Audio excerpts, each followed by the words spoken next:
There you go. Okay, we'll get started. Welcome, everybody. Today is Tuesday, May 19th, 2026. The time is 6 p.m., and I'd like to call this meeting to order. And if you would all please join me in standing for the Pledge of Allegiance.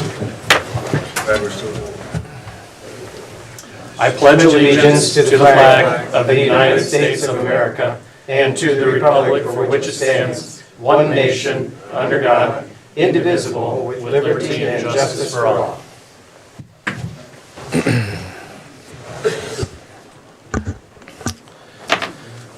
Okay. Amendment and approval to the agenda.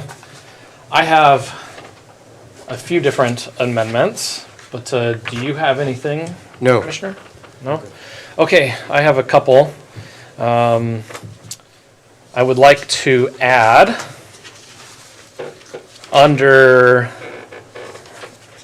discussion, item C, which would be to approve a flag for Curry County with our new logo. We don't have a flag, and and I've got a couple of renditions from Miranda at our Economic Development Department, so I'd like to add that as item number C under discussion. And I also want to add item number 9 as being a DCO update, Director of County Operations update. Item number 10 being commissioner updates, because those were not on there. And then we'll move other as item 11 and executive session 12, and then adjourn being number 13. Those are the only amendments that I have.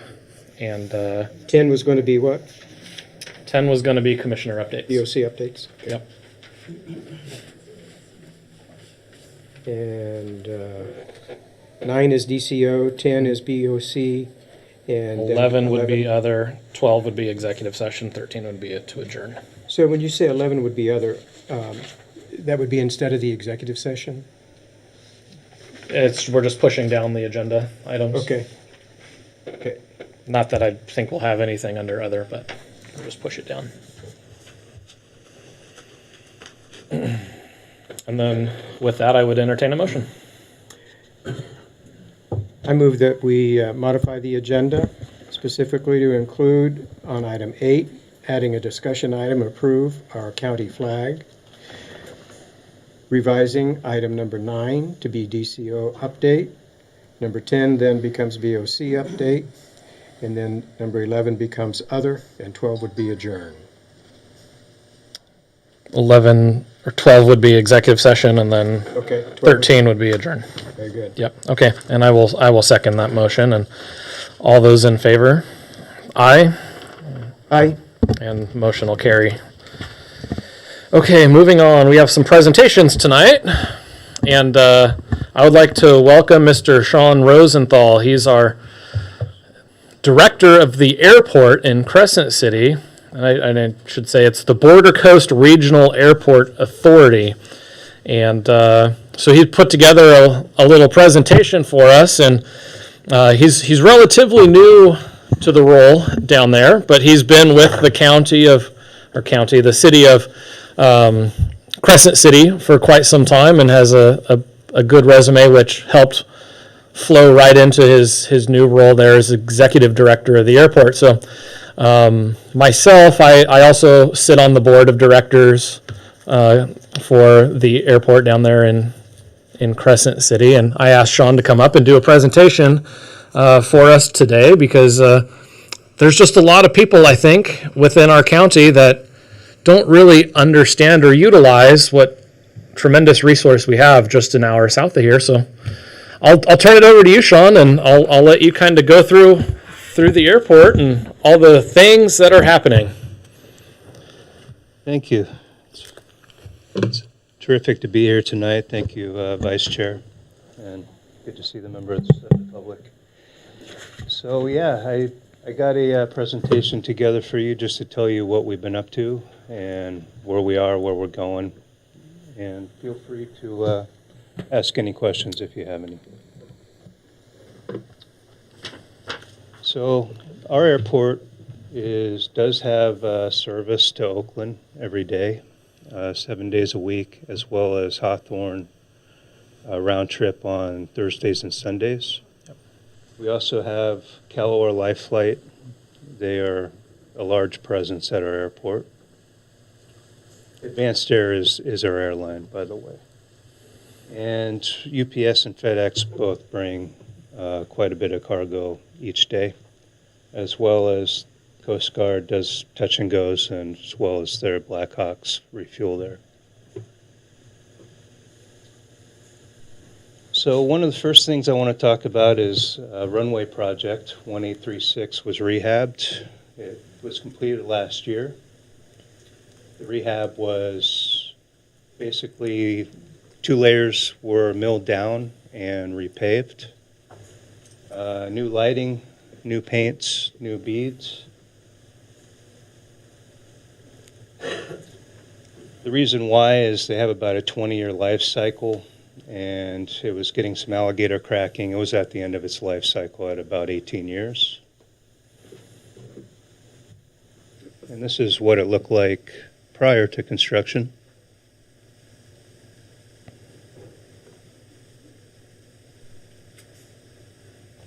The FAA grant for it came in at $7.6 million. Community match was 5% of $363,000. And this is the new runway. And for, saying that, how long is the runway? How many 5,000 feet? How many, I'm sorry? 5,000 feet. So that's a lot of paving. It's a lot of paving. It's a lot of paving. It is. Yep. It's a lot of paving. It's about 150 feet wide, which is wider than most airport runways of our size. Yep. So, new painting.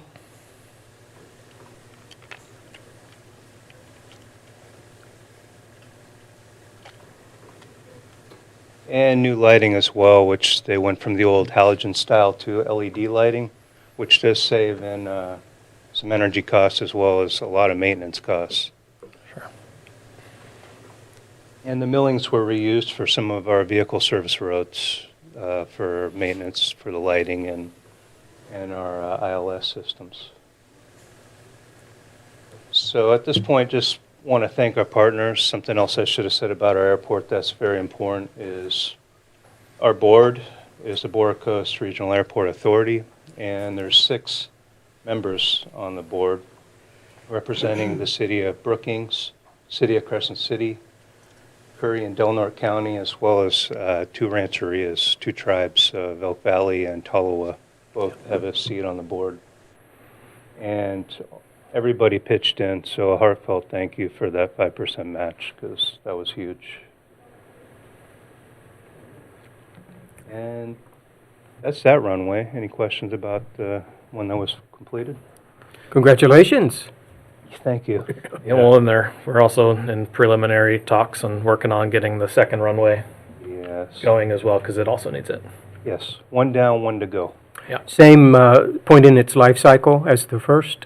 Yeah, it is. It'll probably be 22 years. Okay, well. We're in the pre-design geotech survey stage. So we'll be coring probably 10, 15 feet below and getting a paving construction analysis done. So, more good news, we got a new fire truck. This was about 5 years overdue, but the other one was limping along, and FAA paid for all this. They also bought extrication equipment as well as PPE and testing equipment. The grant was $600,000, and they paid for all of it under the I believe it was under when they were giving money for COVID a few years ago. This is our old fire truck that is being retired and will be rehomed. We don't know where yet, but wherever it's needed. It's a F550, 300 gallons of water, has some foam, and this one had Purple K as an extinguishing agent. And this is our new truck. It's a Rosenbauer. It's 300 gallons. Has about the same foam, and it has a clean agent of Halitron, which is kind of like a new version of Halon.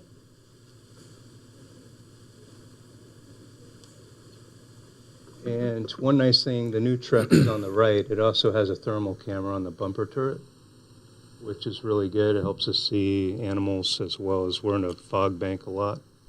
So for rescue operations as well, it's much needed. And here's a few pictures of the truck.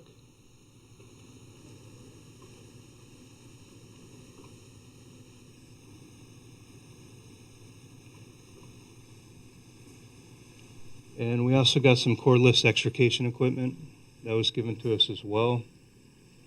I'm sure most people are familiar with the jaws of life. That would be your spreaders in the middle. Came with a cutter and ram. We also got a new 12-inch saw for a rescue as well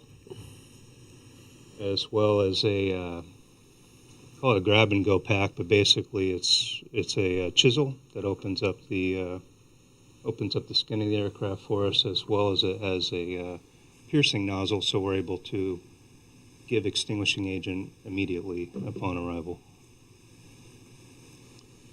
And they also bought us some PPE as well. It's all great stuff. Let's just hope we never have to use it. That's always the goal, is that it stays looking new. That's right. So, moving on, Advanced Air News. This is our airline. Some news about them. They've been a terrific partner. We love these guys. They have Angel West flights. Actually, I wanted to put that in here as well for community members that need to get down to get medical care in the Bay Area. You can go on angelwestflights.com.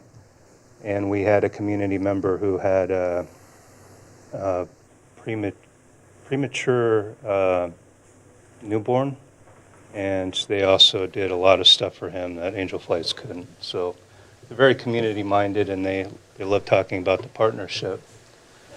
So a couple new things about them. This is the aircraft that they fly, a 30-seater right now. It is an older aircraft, safe, but it's expensive to maintain. They sold their operation in Hawthorne, where they're based out of, and they're going to be replacing the aircraft with newer ERJ 140s or 145s.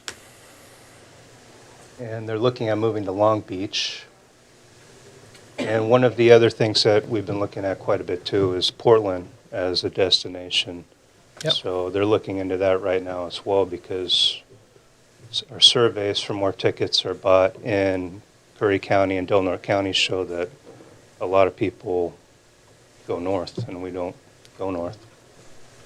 So, and then I just wanted to point out, through all that's going on in the Middle East and whatnot, they haven't raised ticket prices, and say that they won't for as long as they can not raise ticket prices.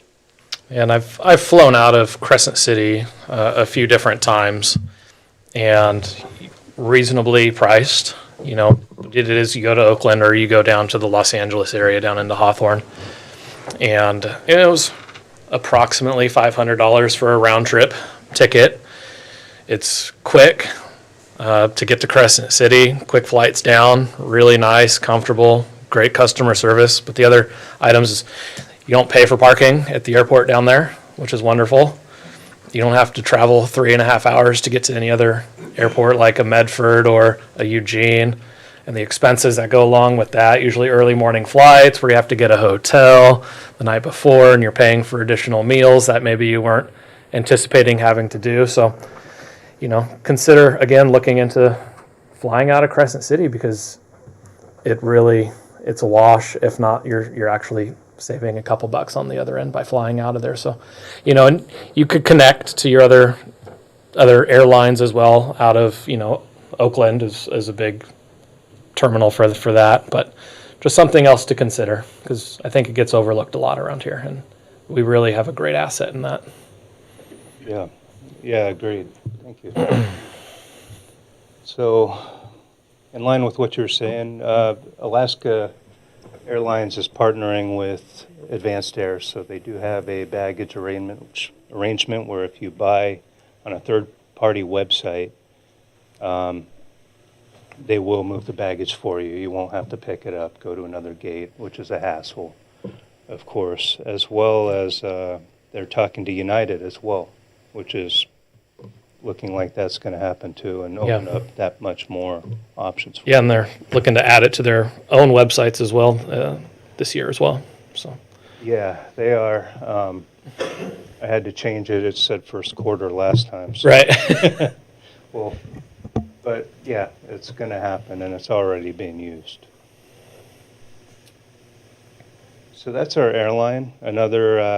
Moving on to another topic, the airport board decided to do a economic study of the airport's impact in California and Oregon.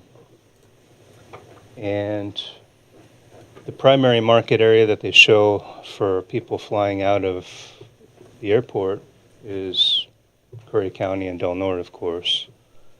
I didn't. I forgot. I was going to put a leakage study, but we do lose a lot of people to Medford. I think we get about 10% of the passengers flying out of our region, which is one of the reasons we're looking at Portland, as to try to make sure that our counties are being served to the best of our. Yeah, one of the other items, we're exploring probably a little bit more seriously now than I think conversations have been in the past is it's a huge boost for the economy and getting tourists up here to, see the redwoods, go fishing, go golfing, all of the tourist items. Being that where it's situated, there's a potential of extending the runway possibly as well. And so that's something that we're starting to explore because that would be more attracting for getting some of the larger planes in or making it more appealing to maybe some other airline potentials. So it's one of those items we're starting to talk about more seriously, I feel. Yeah, that would make a huge change if we had a longer runway. Yeah. We're about 500 feet short, but we are in a very sensitive habitat, being in coastal zone, as well as we do have some species that we have to be good stewards about. So it does make it challenging, but not impossible. Just got to continue working with Fish and Wildlife. So the result of the study was basically they found that there was an impact of both of our economies for a total of about 22 million that is generated by the airport existing, as well as about 100 jobs that would go away immediately if the airport didn't exist. And then there's about 4,000 annual visitors and 2.2 million in tourist spending. So along with that economic impact study, they looked at quite a few different things to generate income for the airport, including solar, businesses, different kinds of businesses, as well as extending the runway. Portland was one of the options that came out of that meeting as well. And a fire school, too, is another thing they were looking at. So that actually wrapped up, I believe, last week, so we should be able to put out something and get that out to the public and to your board. And now this is what we're working on now. So we have this wildlife fence. We do have a lot of elk and deer and other species that like to come as close to the airport as possible and sometimes get in, which we mitigate by running over the runway a couple times before the flights afterwards, make sure that nothing happens. So this is what we're working. Oh, there's some elk for you. The FAA grant was approved and signed by the chairman. Contractor is Humboldt Fencing Company. We definitely try to use local businesses. And fence is $850,000. Actual scope is believed to be 1,800 feet and 22 days of work. Due to the coastal development permit, we're looking at starting on September 1st, 2026.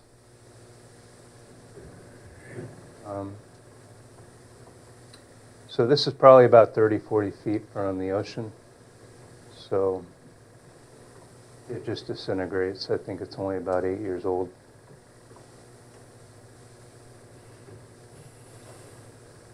And then AIP 50 is runway 1230. We were just talking about that. That's our other runway that we're starting our pre-design on. We're looking to start coring in the fall. And construction start target date, which will either be a rehabilitation or a reconstruction, depending upon what they find out from the survey, will be 2028. And that's runway 1230. And then last news, so the way we get our grant system from the federal government is through a FAA Airport Development Office in San Francisco. And they tell us how much money we get, what projects we could do, what we can't do. And they go ahead and they pencil that in about 5 years out. And then after that, they change it each year and tell us what we could do that year, depending upon the money that's left over. Some really good news is they don't tend to visit airports, but we did show them that we have the market to grow and with our numbers. And they're going to come out and look themselves in the first week of August, which is not something they usually do, and see if there's not any kind of guidance they can give us to get us some larger planes into our airport. And that could be a runway extension, or there are engineered methods as well of devices they could put at the end of runways that catch aircraft so that they don't overshoot them. So that's great news. And that's all I had for you today. I didn't want to just keep rambling on about every topic, but I think that's our largest topics. Well, thank you for coming and putting this together. I know I kind of asked for you to do this a little bit last minute, so thanks for coming here and filling us in and letting us know and the county know what's been going on over there and what we're looking at doing and who we're wanting to partner with, and just let everybody know that there's another option, and it's a reasonable option. So, if you do need to fly, give them a consideration.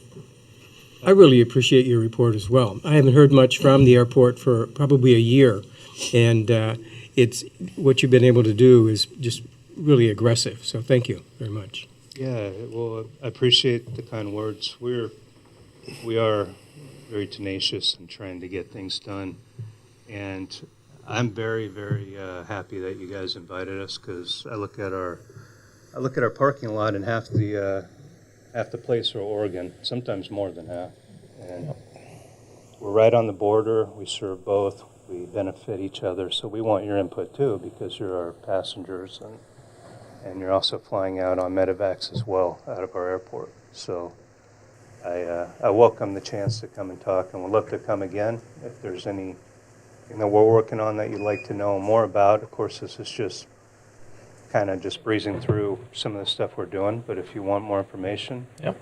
And on another note, very happy having Vice Chair Hollinger. He's been a terrific addition to the board. Great. Thanks, Sean. All right, well, Appreciate it. Have a great night. You too. And don't forget your chip if you've already unplugged it. I did. Okay, awesome. Thank you very much. Then we'll have another item up here on the screen too, which will be Recording in progress. getting pulled up here. We're going to move into our report. We had a human resources audit done here by the, let's see, it'd be the what does that acronym stand for? The Local Government Personnel Services, as well as the KSAR company. And they spent several months for us taking part in going through a lot of our policies and procedures and human resources, and they've completed their work and want to present to us their findings as well as recommendations that they have for us going forward. So I'll turn it over to you ladies. Thank you for joining us tonight. Thank you so much. My name is Emily Farrell. I'm the Chief of Operations and Managing Attorney with LGPS. And Amanda is our consultant that did the majority of work here on this HR review, but as the kind of attorney on the project, I wanted to share that we do have some legal recommendations that we've made as well. So Amanda will point those out as she goes along, expressing the review, and then if there's anything else, I'll jump in, but we'll leave it to Amanda to lead through the project that she's just completed. Thank you. Awesome. Hi, all. I'm going to go ahead and can I share my screen with you? Is that possible? Yeah, you should be able to. Okay, let me get that organized here.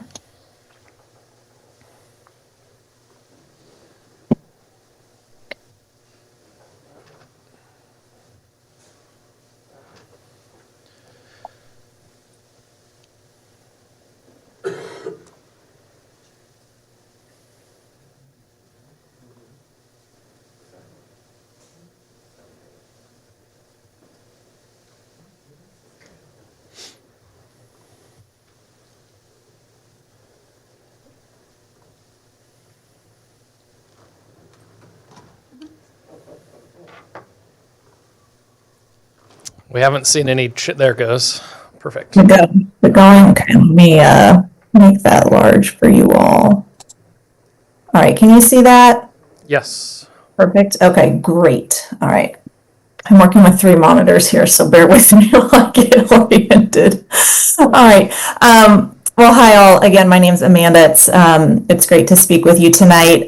We're here just to discuss the Curry County HR review. I'm going to be try to be really cognizant of your time tonight, but did want to show you all both the findings and the recommendations. And so as we make our way through the slide show, let me know if you have any questions. And I'll do my best to answer those on the fly as they come up. But just to kick us off here, so just to give you an overview really quick, the scope of this audit was a review of your HR operations. So that included structure, onboarding, performance, kind of the core components of HR. And the method used was both a kickoff meeting that happened in late January. I came down to Curry County and was on site in early February.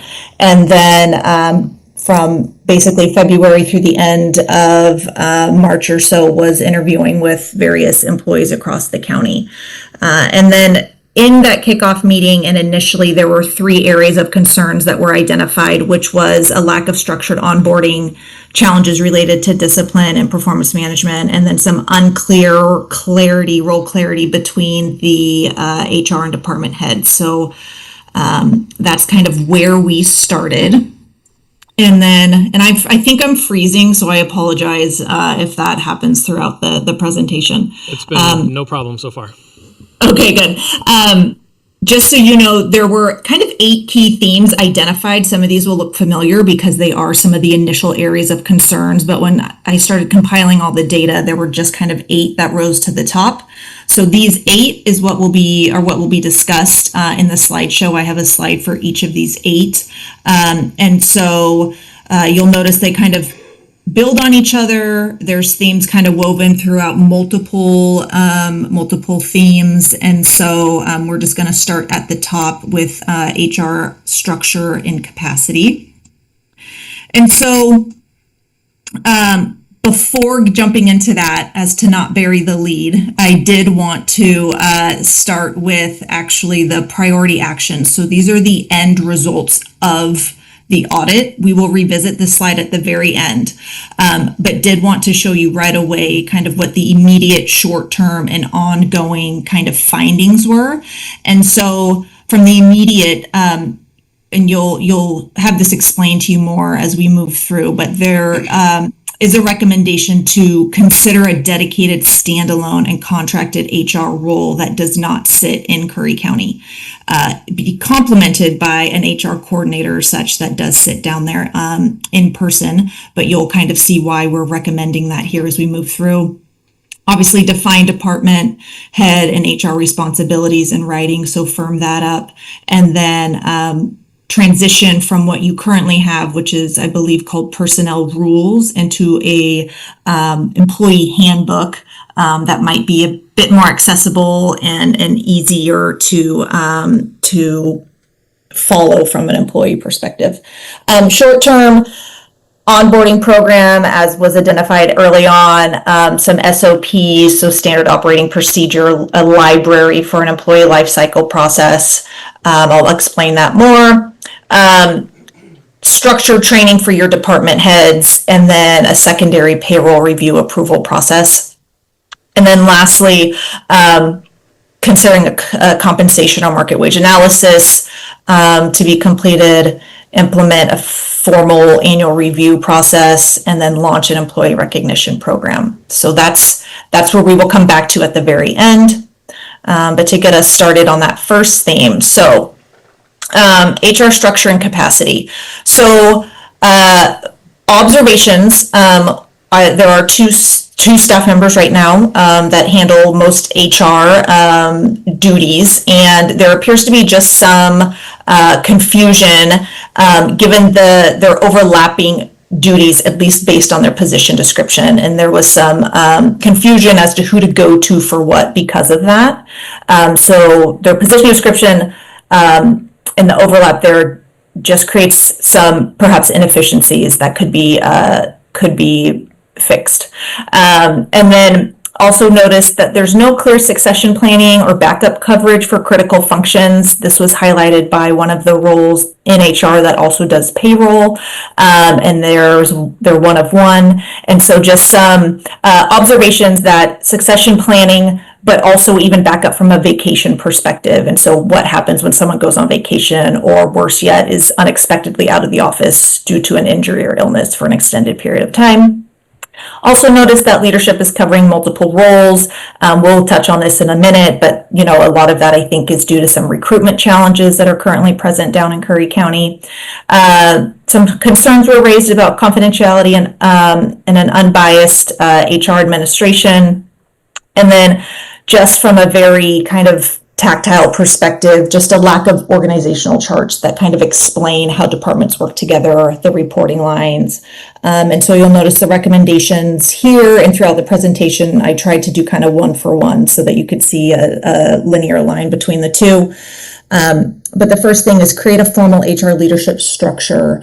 This would be an on-site coordinator plus that contracted off-site dedicated HR director that I mentioned in the previous slide. Clarify HR roles with specific ownership, so making sure that the roles that are in-house down there are clearly identified.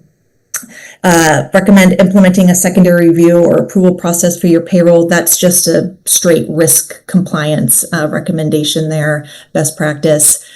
Cross-training and backup procedures for those critical roles to allow people to be out of the office without work coming to a standstill because of that. Succession planning needs for those critical positions, which I'm sure you all know what those are. And then, building that countywide department level org charts to better communicate and articulate how departments work together and how relationships kind of are nested kind of within the county. All right. The next theme that came up was policy and process standardization. So observations were that policies appear to be slightly inconsistent across departments in how they're administered.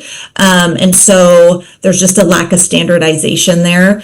And in addition, there were some individual departments appear to have their own set of policies, which while that's not inherently problematic, if those policies relate to county-wide expectations and they're not in alignment, that's an area where confusion can obviously arise. And there was a desire amongst the staff that I spoke to keep policies as consistent as possible across the county rather than leaving it up to each individual department to kind of figure out their own.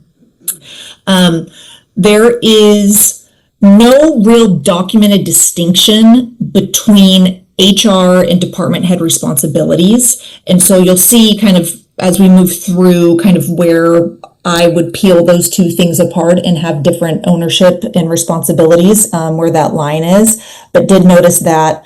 And then also written policies, it's hard to keep up with everything that changes and it's hard to rewrite policies, but there is an opportunity, I believe, for policies to be updated to reflect current practice or kind of updated law. So, for example, I use here Oregon paid leave, which is new in the last several years, making sure that those types of new laws, leaves, etc., are captured appropriately. And then countywide hiring process. I think you all, as most do, there is a process. It's just not documented, or it's not consistently, it's not done in a consistent way. And so made an observation about that. And then employees directed to HR and policy, but told in practice to go to department heads. So again, I think that's just purely a lack of documentation or expectations when it comes to how to follow a certain process. And then kind of circling back to the personnel rules I had mentioned earlier, there's a reference within that document to a personnel officer, and that is a role that I understand either no longer exists or is currently vacant. And so there's just, again, an opportunity to kind of freshen those up and make those applicable to, what's currently happening. The recommendations, as you can see, and this is a theme you'll notice throughout the report, is really just the development of written, standardized processes and procedures. And so here we see the policies for hiring, onboarding, performance, discipline, and offboarding. So I'm kind of using an employee life cycle here, like start to finish. So as someone applies and is in a hiring process for Curry County up through their separation, keeping those types of policies and procedures the same and standardized and written down. I think defining and documenting those HR and department head responsibilities is really important. Also recommend an audit and an update for those newer policies and items that come out from the state of Oregon or what's currently happening down on the ground in Curry County, making sure that those are updated and reflected accordingly. I recommend, and this, you saw on the first kind of big picture item, recommendations was to transition from the personnel rules to an more accessible employee handbook. So something that can speak to things like pay dates, paid leave Oregon guidance, emergency procedures, these things that kind of apply to all employees equally. Obviously, when you have represented employees as well, there's going to be some specifics to them, and there's ways to add addendums to handbooks to kind of get to where there might be very specific language in a CBA that needs to be followed that doesn't necessarily apply to others.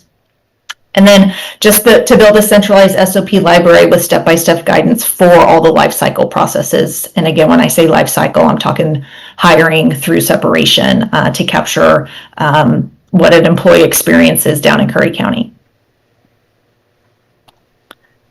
Recruiting and hiring process. Again, here, really very similar kind of observations and recommendations in that their hiring seems to be fairly decentralized, and department heads and HR seem to have they're involved, but they're not always involved in the same way with every search process. And there's no opportunity kind of at the start to review something such as a job description between those department heads and HR to make sure that there's alignment with what's actually needed, both from, has the job changed since the last time someone was sitting in this role? Have the needs changed? Is this still an accurate picture of who you need to hire for? Want to acknowledge, and this was brought up many times in my interviews with folks, that it is very hard to recruit in Curry County. So I don't want to minimize that. I do understand that that's very challenging. It's a rural location plus low wages. And so I understand how challenging that can be. The low wages and the compensation, is, was also noted when you have internal transfers of employees. So that was not just, new employees that might be affected by low wages, but there was a couple observations in my interviews where an internal transfer who felt like they had the same experience as their predecessor, but was given the wage floor offer for that role. And then someone else also expressed that they actually were asked to select their own salary. So those things just kind of flag for me as, not common, not something that you normally hear. And so I wanted to note that.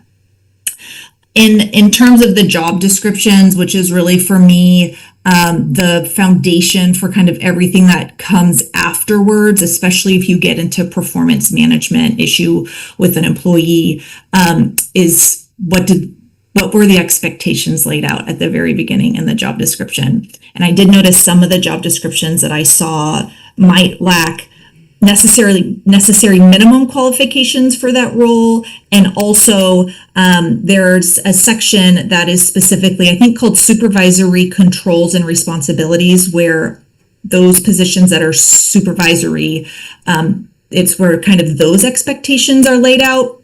And just found it was a little inconsistent how much was written there, if anything, and that's definitely an opportunity to really make it clear what the expectations are as a supervisor or department head for Curry County. Also noted that the interview scoring didn't always reflect role-specific duties, so like the questions asked were more generic in nature than specific to the role that was being hired for. And then lastly, veterans preference. The document that I saw, it was a flat 5 or 10 points for a vet who has veterans preference or a disabled vet, when it should be 10%, 5 or 10%, so percent of the points. So wanted to make that distinction as well. So again, I'm sure as I've talked, you have read the recommendations. And again, I'm going to sound a bit like a broken record, but the real push here is to standardize your hiring process with defined HR involvement at each stage. That doesn't necessarily mean that HR needs to lead at each stage, but it does mean they need to be involved from keeping a consistent experience for all candidates. I think this is where your department heads and your HR could really create some cohesion in that initial kind of job description review to make sure that there's alignment with what's needed and everyone's in agreement. Build those tools when you're interviewing folks specifically to the role, to make sure you're asking really good questions that get to the meat of what the role is and entails. Consider expanding. Oh, go ahead. This is Emily. So just jumping in really quick on these observations. Amanda's been great about explaining them. On the legal side, these are legal risk factors as well. So what we look at when we're anticipating whether an individual has the ability to file a complaint or a claim for discrimination in hiring practices, for Oregon Equal Pay Act concerns, for failure to follow veterans preference. Those are all claims that could be filed against the county for the practices that are either inconsistent or not meeting current legal standards. And so that standardization that Amanda is recommending is part of those best practices for protecting the county against those possible claims, so that proactively we can solve it before it comes up. And then just with the recruitment, understanding that recruitment can be challenging. Considering expanding your job posting platforms where you post jobs to, creating an online application option for Curry County off your website, and then attending job fairs and such, just kind of those kind of more personal, on the road, out of the box options for getting qualified candidates. Again, standardization is kind of the word on this slide over and over and over again, but the job description templates, build those out for every single role so that there's consistency there, and it's easy to see who's got supervisory responsibilities, who doesn't. I would recommend on each job description saying if this role is represented or not, so it's very clear if the role is covered by a collective bargaining agreement. Develop as many templates as possible so that this just becomes a plug and play, if you will, that a candidate, not only is it the candidate now getting a consistent experience no matter what role they apply to, but it's much easier to scale if every department is handling this in a very similar way. And then lastly, just based on kind of the wage things I had observed, is the recommendation to conduct a compensation or wage analysis to ensure there's OEPA compliance. I understand that I think that was started a couple years ago and was pressed pause, but there is the option to pick that up again, and you'll see that that's why that's listed here as a recommendation. All right, I'm halfway through my slides, and I will try to be very mindful of time. Next up is onboarding and orientation. Onboarding, again, this was one of the ones identified very early on as an area in which you all recommended, one of the areas you recommended we focus on. And so spent some time really deep diving into onboarding and what that looked like at Curry County. The good news is everything that is currently in observation is easily fixable, is easily kind of, it won't take much, I think, once these kind of building blocks that are listed in this audit kind of start being built. They'll all build off of each other, and it just becomes a natural kind of, pyramid of standardizing and formalizing some of these things. So employees felt when they were onboarded, there was some confusion or just lack of knowledge of kind of what was being offered by way of benefits or leaves. Not sure how accruals work. Some of these just very nitty gritty details that new hires kind of don't know where to find it if they're not told, and just kind of creates a black hole of information kind of off the bat. It does sound like onboarding varies greatly based on what department you're hired into, which is probably not surprising. This is very, in my experience, very common. So some departments onboard really well. They're a really cohesive bunch, and they do a really good job of that. Other departments, there's room for improvement in that area. And so it really sounded like it depended on which department you were hired into as to your kind of onboarding experience. From an HR perspective, it sounded like HR is very, they're involved in a transactional paperwork sense. Get your I-9 signed, get your W-4 signed, those types of things. But that there really isn't any onboarding from a Curry County level, not just that you're in this department, but you're a Curry County employee and what that means. Also noted that I couldn't tell if union stewards were consistently involved in the onboarding or notified of new hires. So that was a potential compliance risk right there, making sure that whatever is laid out timeline-wise in those specific CBAs are followed. And then also the training that comes with onboarding as well. So if employees needed training specifically, it was communicated to me that they kind of had to know that themselves because they weren't necessarily told what training you needed in your role. So the recommendations here, again, standardize an onboarding program. This is really where HR should be involved. They should take ownership of onboarding. develop those structured first couple days where you're really going through whatever applies to employees across the board is what HR, I would recommend, is responsible for.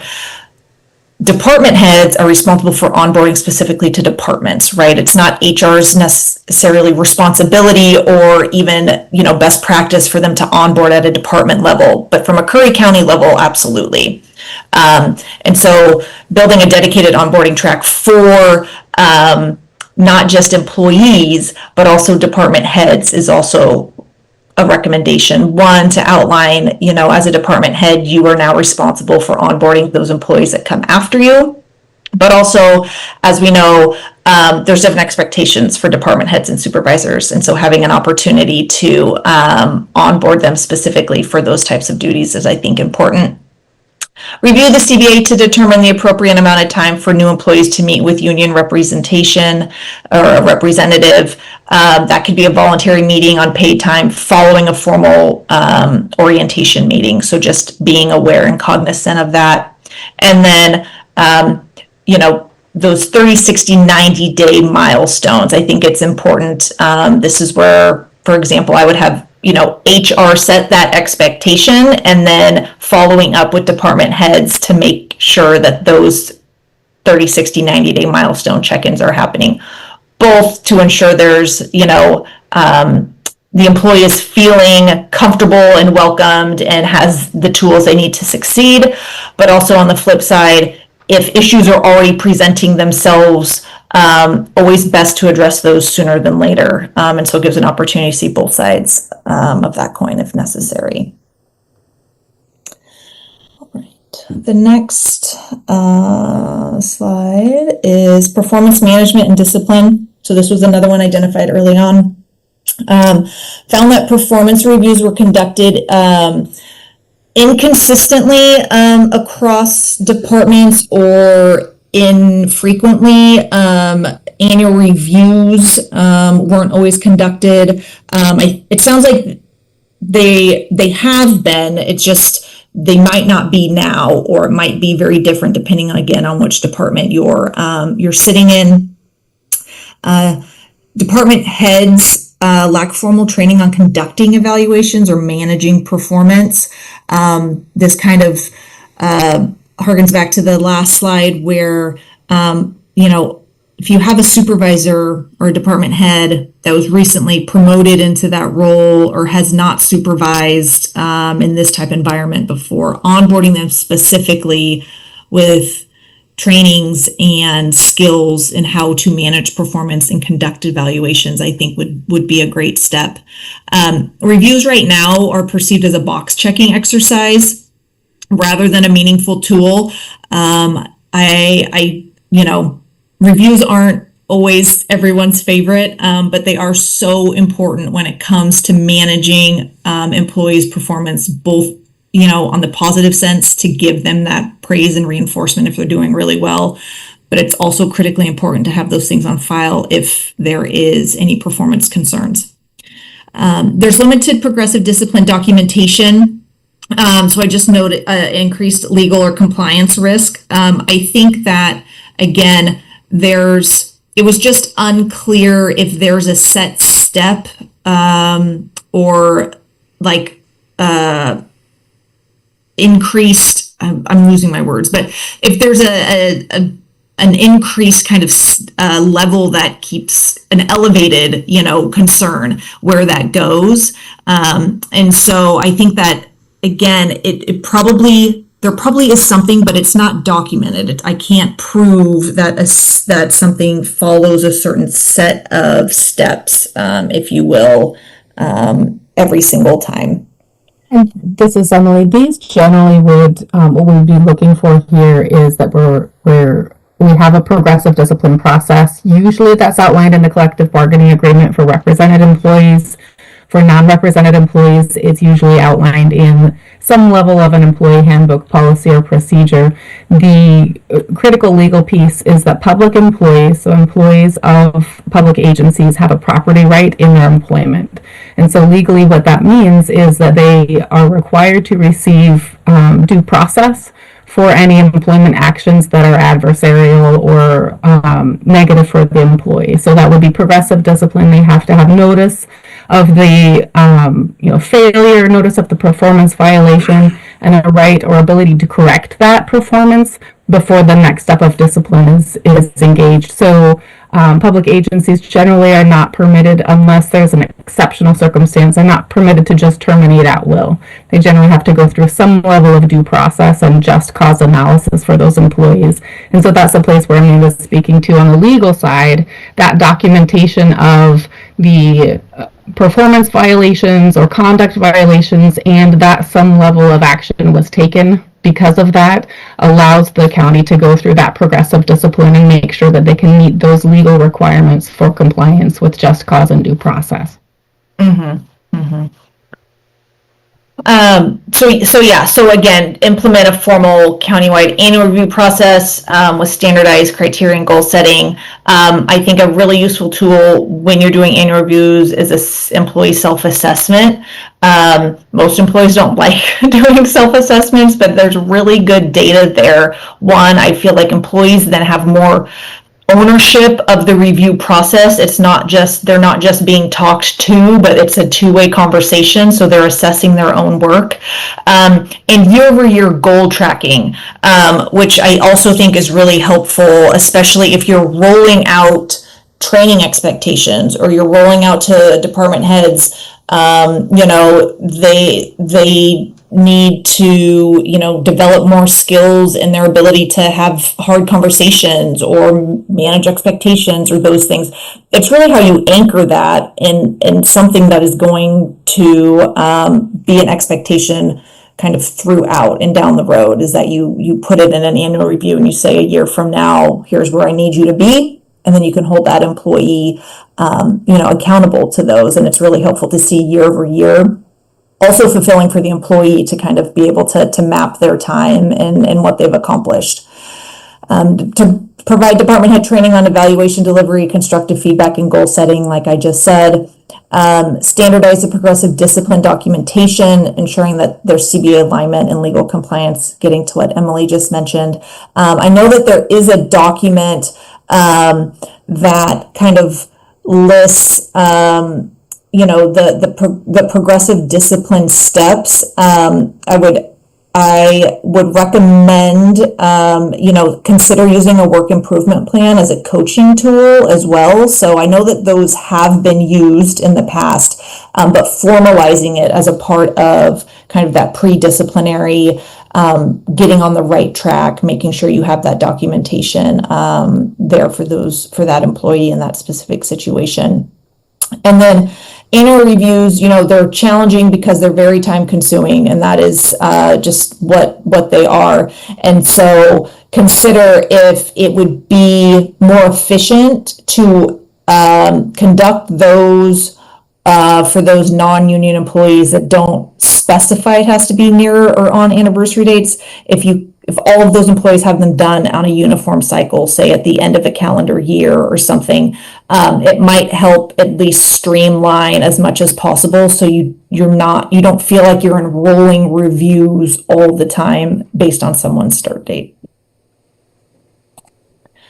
All right, we're almost there. Training and compliance.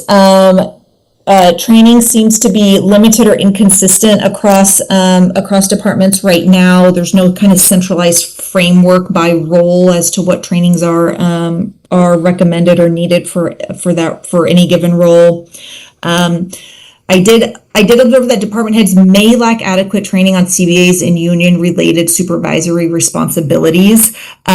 So, based on a collective bargaining agreement, there might be a specific probationary period or grievance timelines, and just making sure the supervisors of the employees under those CBAs are aware of those kind of specific things.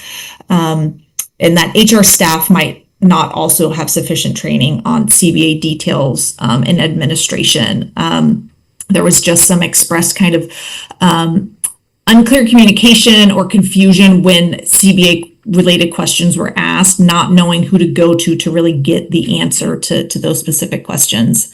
Employees did express they do want more professional development and career growth opportunities. They are hungry for that. They would love that. And department heads and elected officials, there is a specific handbook that exists that came to light towards the very end of my interview process with employees. But it appears unknown or unused by some staff, and there's an opportunity there in the recommendations, as you can see, to maybe review and revise or republish that, because it could be a great tool. So I think mandatory department head training would be a great idea to cover kind of those expectations of hiring, performance management, progressive discipline, all of those things, because those responsibilities do sit with department heads. They are the closest to the employees, the closest to the work. And so they should have a training, I recommend a training program because those responsibilities sit with them. I think that there's some room where a centralized training framework by role could be used, for safety and compliance, but also supervisory and communication skills. There's CBA related training. I believe that, if that was offered to HR department heads to ensure consistent application of those specifics, could be a great addition to the training program there.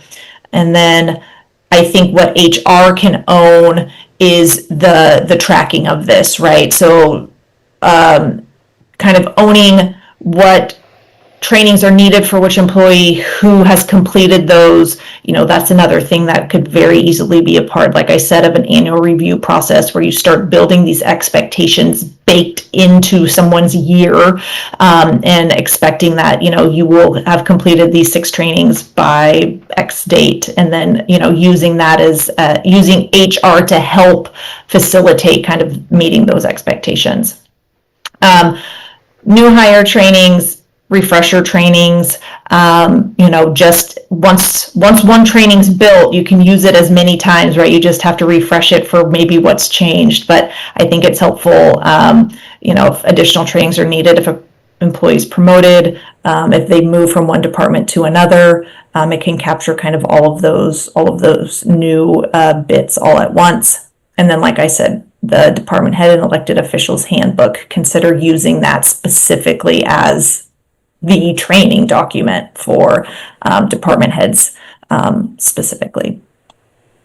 One element, while Amanda's moving forward on slides, often when we have, because the county does have a unionized employment workforce, one element that we often do as part of our labor negotiations process is usually there's a contract implementation plan that's put together as part of closing collective bargaining negotiations. So as those negotiations conclude, the county would likely benefit from some level of contract implementation plan with the collective bargaining agreement. So that would come in with those trainings, training the supervisors, training HR on what changes were made each time the contract is negotiated, and then roll those out so that there's some visibility countywide on those changes and current obligations that remain the same. Okay. Second to last theme is communication and organizational transparency. So noted that communication across the county right now on operational decisions and organizational changes appears to be inconsistent. So an example that was brought up was like awareness of holiday closures. There was a feeling that based on an office's proximity to the annex, is how much information they received on holiday closures, and whether that's true or not. There just is this kind of feeling that information isn't always flowing perhaps as much as employees would like from decisions that are made centrally there. Explanation behind decisions. There's also a desire to see those more clearly communicated to employees. The specific example that was brought up a couple times was the switch from 410s to 5/8s, and just not understanding why that change was being set. And then there's no standardized process for communicating policy changes or staffing updates. So, I had an employee say it's very hard to know who's no longer working at the county unless you happen to email them and it bounces back, is how they would find out that someone didn't work there. So that's probably in part because the next point is there appears to be a strong reliance on verbal communication rather than clear, consistent written communication. So I think, there's the county is spread out. People are physically in different locations. And so it's just, it appears to be sometimes a word of mouth as to how soon or, quickly information passes. And then communication, could be reactive rather than proactive. So, a department saying that they were notified of projects that they need to be involved in kind of as they were already starting or as it was already underway. My office is leaving, so they're telling me they're not going to set the alarm on me. So sorry about that. Recommendations, establish, regular proactive communication channels. So one thing on here is an employee newsletter, a monthly newsletter with staff updates. I know that can just seem like one more thing someone has to do. But I do think if something as simple as a newsletter could answer, 10 questions that are going to come from 10 different individuals, it would be a good use of time. And so sharing out proactively, who new employees are, who may have left the county. Obviously, no details need to be given, but, at least being able to say, here's some staffing changes. Develop a formal process for commuting policy changes in writing, including the rationale, where you can, to improve transparency and understanding. Shift to written first communications. So, putting things in writing that can then be used again and again and again, to refer back to, I think is an area that, people seemed to be hungry for was, if this was written down, then the next time this happens, it could take us 5 minutes to find that documentation rather than feeling like sometimes you got to reinvent the wheel to figure out, how to solve X, Y, or Z. Improve cross-departmental communication by notifying departments early in a planning process. Again, a newsletter or some sort of communication out to employees at a regular interval could check that box. And then there was a desire to reconvene regular interdepartmental meetings. So there's leadership meetings, I understand, with elected officials, department heads, and commissioners, which you'll see the asterisks there that those could be subject to public meeting laws. But also department head specific meetings with a virtual attendance option, because I do know that not everyone right now, is living in the exact same location. It might be hard to be at a meeting at any given time, but keeping meetings consistent, giving a virtual option so that they remain, as consistent as possible. All right, last slide, last theme. Well, a couple more slides, but the last meaty one. So culture and risk areas.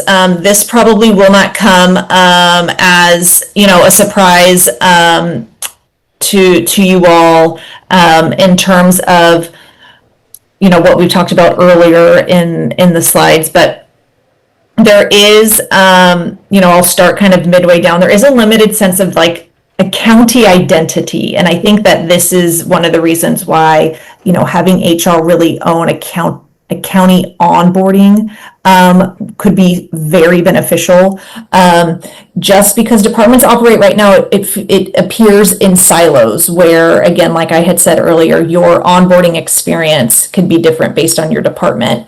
The communication you receive could be different based on your department. And so there just is that limited sense of a shared county identity. There was some concern of confidentiality concerns in handling employee matters One of the reasons why we're recommending an off-site HR contracted standalone HR director is to kind of address some of those concerns. There is a perceived gap between stated policies and actual practice. So again, inconsistent enforcement across departments. Again, another area where HR can lean in and create that foundation. Everyone is beholden to these policies, these practices, and kind of start that cohesive process when it comes to these things. Employee concerns frequently go unacknowledged with unanswered emails and questions reported. That might be as simple as a bandwidth problem, but there is some, there was some concern amongst employees that they just feel like certain things aren't addressed, and feeling like they don't really have anywhere to go to get resolutions. And then, similar to the last slide, communication tends to be reactive and verbal rather than planned and written. And so my last set of recommendations here is strengthen the centralized HR oversight of employee relations to address confidentiality, bias, and consistent policy and application, and then standardize the documentation practices for disciplinary actions, policy applications, and employee concerns, again, so that everyone knows what those are, everyone's held to the same standard, and also create a structured employee concern reporting pathway with defined timelines and follow-up communication. I think that that's also helpful, both so the employee knows kind of what to expect, and there's another kind of lever there of accountability to make sure that things don't linger longer than they absolutely have to. Establish those proactive communication channels, I think, would go a really long way. Just knowing information proactively or at regular intervals would help. Reinstate regular interdepartmental meetings to reduce those silos and improve coordination. And then lastly, consider launching a structured employee recognition program. And that doesn't need to be anything over the top. I think even annual awards or quarterly lunches or, any sort of recognition could go a really long way, again, into bolstering that sense of we are Curry County employees. We are all on one team. We are all in this together. And so to finish where we started, again, I hope that these now kind of make sense from what the slides showed you. Again, that dedicated standalone and contracted HR role is, I think, important in kind of, HR is the facilitator in kind of getting everyone to abide by the same policies and procedures, developing those, and making sure that supervisors, department heads, and employees have the tools they need to be successful. It is not HR's job to go in and actually manage the day-to-day operations of every department or every situation, but it is HR's responsibility to give those folks the tools they need that do need to do that. And so I think that that's where that could be a really useful role for you all. It would help define HR and the department head responsibilities.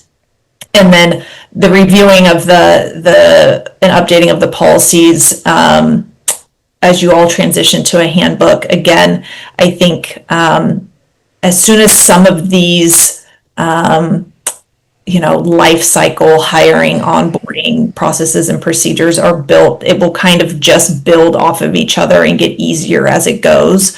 And so, I think that the immediate will build upon, will make the short term, give a good, motivating head start, and then the ongoing and strategic will just be that much easier to implement. And so here, closing remarks, basically summarizing what I discussed on all of the slides. I think that that really it's the documentation it's the standardization, it's making everything as similar and cohesive as possible, and then holding the right employees accountable to both creating those, implementing those, and then making sure that those are followed consistently throughout the county. And that's it. So this is a lot of information. We've shared all at once. Do you have questions? We certainly want to give you some time to think about what was shared. Is this surprising information? Is this kind of expected information? What would be helpful? I think a lot of this was expected information. I know that with a lot of the department head meetings that we've had, or that I've been a part of as well, and having discussions with a lot of the department heads, that a lot of this was expected, and in you guys' audit you found the same thing, and by also conducting those same interviews. And I also like that you're able to put together recommendations for us as well. And we'll have further discussions regarding this definitely here in the near future, because a lot of these recommendations, they do come with a cost, and we are getting into budget season. So I know coming up pretty soon, we're going to be discussing a lot of this, and probably taking quite a bit of action to remedy a lot of the deficiencies that are taking place. Yeah, I'm very appreciative of the study that you've offered us. I think there must have been at least 50 observations and 50 recommendations and 10 critical things that we need to do in a pathway forward. What I would ask you to do is to help us figure out the most leverageable items out of that 50 observations and the 50 recommendations. What are the ones that have the biggest multiplying effect? And what we would attempt to do then is figure out chronologically how we might bring those forward in our action planning as it applies to your 10 suggested next steps. That would be a great help for us. We are incredibly efficient and effective, but we need that level of priority to sort through 50 observations and 50 recommendations. Give us the leverageable ones early on so we can have the greatest impact. Thank you so much for what you did. I'm going to watch this whole thing. I get to look at it on videotape. So thank you very much. Yeah. Since it's on videotape, we would like to add that there were quite a few things that we observed, but Curry County is not alone in many of these elements. These are things we see very frequently. It's not, they're not uncommon at all. And so our role is to simply help you understand what the risks are, and then help you be able to have the information to make decisions in managing your county. But you are not isolated or alone in experiencing many of these same issues that we've identified. Well, thank you all very much for your time and all of your hard work, and we will certainly be reaching out to you in the near future. Sounds good. Thank you. Have a great evening. You too. Thank you. Bye now.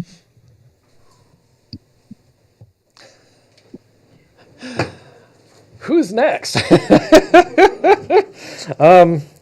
Okay. Welcome home, Oregon. I'd like to turn it over to Miss Mary Pierce. Yes. Thank you. Do you have our slides?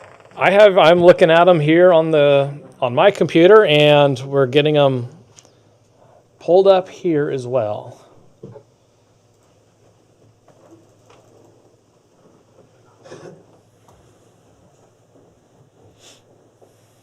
Oh, there we are. Yay. Here we are. So first I'd like to introduce myself. My name is Mary Pierce. Hi, Mary Pierce. I first came to Curry County to and introduced myself to parole and probation and said, hey, I want to work with you. How can I do that? And they said, oh, wow, you're pretty rambunctious and outgoing. And I said, I sure am. And so I met with all the parole officers, and I said, I have big ambitions, and I have dreams, and I have goals. My goal is to bring an organization that I work for in Josephine County over to Curry County. And there was a couple of steps to be able to do that. One of them, I wanted to assist parole and probation because I wanted to become a CADACT, which is a Certified Drug and Alcohol Counselor. And I had to do that independently because I don't work for an organization that is a treatment organization. We do focus on recovery, but not so much treatment. And that's kind of what a drug and alcohol counselor does. But I'm very, very effective working with our population. So Lieutenant Denny said to me, well, let me think about this. Let's see how you might fit in. So we brought it to the commissioners that I needed help with supervisory hours. I needed 1,000 supervisory hours to complete my requirements to take my CADAC test. So the commissioners said, okay, we're gonna take a chance on Mary Pierce, and we believe in her, so we're gonna do that. So in the packet that I gave you, you'll see that I am a certified drug and alcohol. And also regarding the packet you gave us, if you turn the mouse on right there in front of you, you're able to scroll through your slides if you would like. Okay, well, how about if I let you do that? Let's see here. It might bite you. How about if I let you do that? Let's see here. Looks like it's on, so should be able to Okay, look at that. Cool. find. There you go. Okay, there we go. You can use the scrolly. Cool. Thank you very much. Okay, so as you saw in the packet that I gave you, I am a certified drug and alcohol counselor, as well as a peer support specialist in both adult mental health and adult addictions.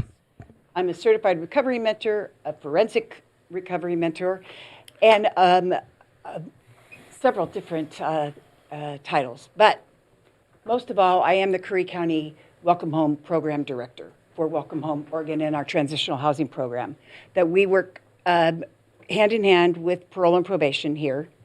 And as you'll see, this is the beginning. This is one of our participants, and you have a letter from Matthew. Matthew is also in the audience here. He came to us, and he has gone leaps and bounds, okay? So then, whoops, you'll see. The next here is one of our trainings that we all went to over in Ashland. And then, of course, Deputy Edwards with one of our past participants, but who will be speaking shortly. His name is Joseph. And we started in Josephine County about 22 years ago. We have 5 homes over there, and recently have just started the deflection program, which we have 2 more homes that we will be opening in June. And so I work 2 weeks in Josephine County, 2 weeks in Curry County. So we meet people right where they are. Curry County, as you're going to see, is a little bit different than Josephine because Curry County, we are able to serve folks coming out of jail and folks coming out of the Oregon State Hospital as well. They, how you get into our program, it has to be referred by the parole officer. Is this a kind of a voluntary program on behalf of the inmates being released out, that they want to have to go into that? They're not ordered to have to go into that? Nope. Okay. Okay. And you'll hear from a couple of folks who have succeeded in our program who come from incarceration. Okay. So clearly, this is where we work, Josephine and Curry County. And the need. So there are so many, everybody except our director and my co-partner, Laura, have been to prison. So we all have lived experience. We all understand exactly what it is to hit the streets again, to become a part of the community that we left, that we probably harmed. And what does that look like, and if we're going to be accepted? So giving folks the opportunity to come, get grounded, to find out who they are free in the community, that's what we offer. We offer employment skills, we offer family reintegration, mental health, drug treatment, etc. And it does reduce recidivism, and we'll talk about some of those figures soon. and our model is peer-led and trauma-informed. And I think that that's really important for our population, because most of us don't set out as youngsters saying we're going to be a criminal. Oftentimes it starts with trauma somewhere in our young ages. And so we are everybody who works for Welcome Home Oregon, we're very trauma informed and do a lot of trainings around that. Substance use, that's one of the things that I offer with my CADC is I do go into the jail, perform assessments, and have gotten, and 3 people have successfully completed inpatient treatment coming from our jail into treatment and did not have to go to prison. I am also an OHP assister, which helps to get our population so that they can go right into getting a PCP. Maybe they had things that weren't addressed while they were incarcerated. We get them right into having a primary care physician. Here in Curry County, and Laura, she's my partner in that. We've been pretty successful. You'll meet Laura here soon. We've been pretty successful in getting people right within the first month into primary care. And what makes us unique is that we are peer-driven, and we run a recovery model, clean and sober housing. There is 0 tolerance for drugs and alcohol on or off the property. I did include one of our handbooks in the packet that I gave you, so you can see 0 tolerance, and it just messes up the feng shui of our whole house. So then we're able to bring folks back, which we just had a successful guy who got out of prison and didn't know whether he was done or not. And he said, "I'm sorry, Mary." And I said, "No, I'm sorry. You come back when you're clean." And he was able to give us a clean UA on Monday, and he's back in our program. And that was from the streets, so that's pretty commendable, and I'm really proud of him. Here's one of our past participants. He's probably a familiar face to you. He's doing very well. Now he's going into treatment Thursday in our kitchen in one of our homes. Early engagement. We do send in a letter prior to your release from prison, and it's a self-reported needs assessment that folks who are incarcerated currently have the opportunity to tell us what their needs are from their perspective. And then myself and one of the POs, we will all do a reach into while they're still incarcerated, talk to them about their release plans, what's it look like, and hey, guess what? You have a new opportunity in Curry County, and that's housing, and that's stability, and that's support. And people you'll hear soon, people are amazed and expected to come back out to a tent, which my understanding is prior to Welcome Home Oregon, beginning in January of 25, that's what they got, a tent and a sleeping bag, and we hope to see you at your next check-in. So here, this was this is now currently our house manager. This was the day that he was released from incarceration after quite a long incarceration. And I want to point out here, so we have 12 beds in Curry County currently, okay? And we have also a possibility, the use of a female apartment that PNP or parole and probation currently have that we've set aside for high needs. When they first get out, maybe we want to see, they haven't had the best track record, but they've moved into our house and succeeded in our program, which has been great. But we've used it for women. Now, I want to bring to your attention that we don't have a lot of women released from incarceration in Curry County. You'll hear from one tonight who released from long incarceration, female, and she's a success story. We have another female who was able to complete her parole, and she is permanently housed here in Curry County, which she has been perpetually homeless for decades. And our participants, they give back. Part of, you'll see in the housing program is a restorative justice program. And I'm going to talk to you more about that here in just a minute. But our participants are required to give back, to start with in their first month, a minimum of 10 hours of restorative justice giving back to the community that we harmed in some form or some way, doing something for somebody that we're not going to get any type of gratuity except for, hey, that felt good.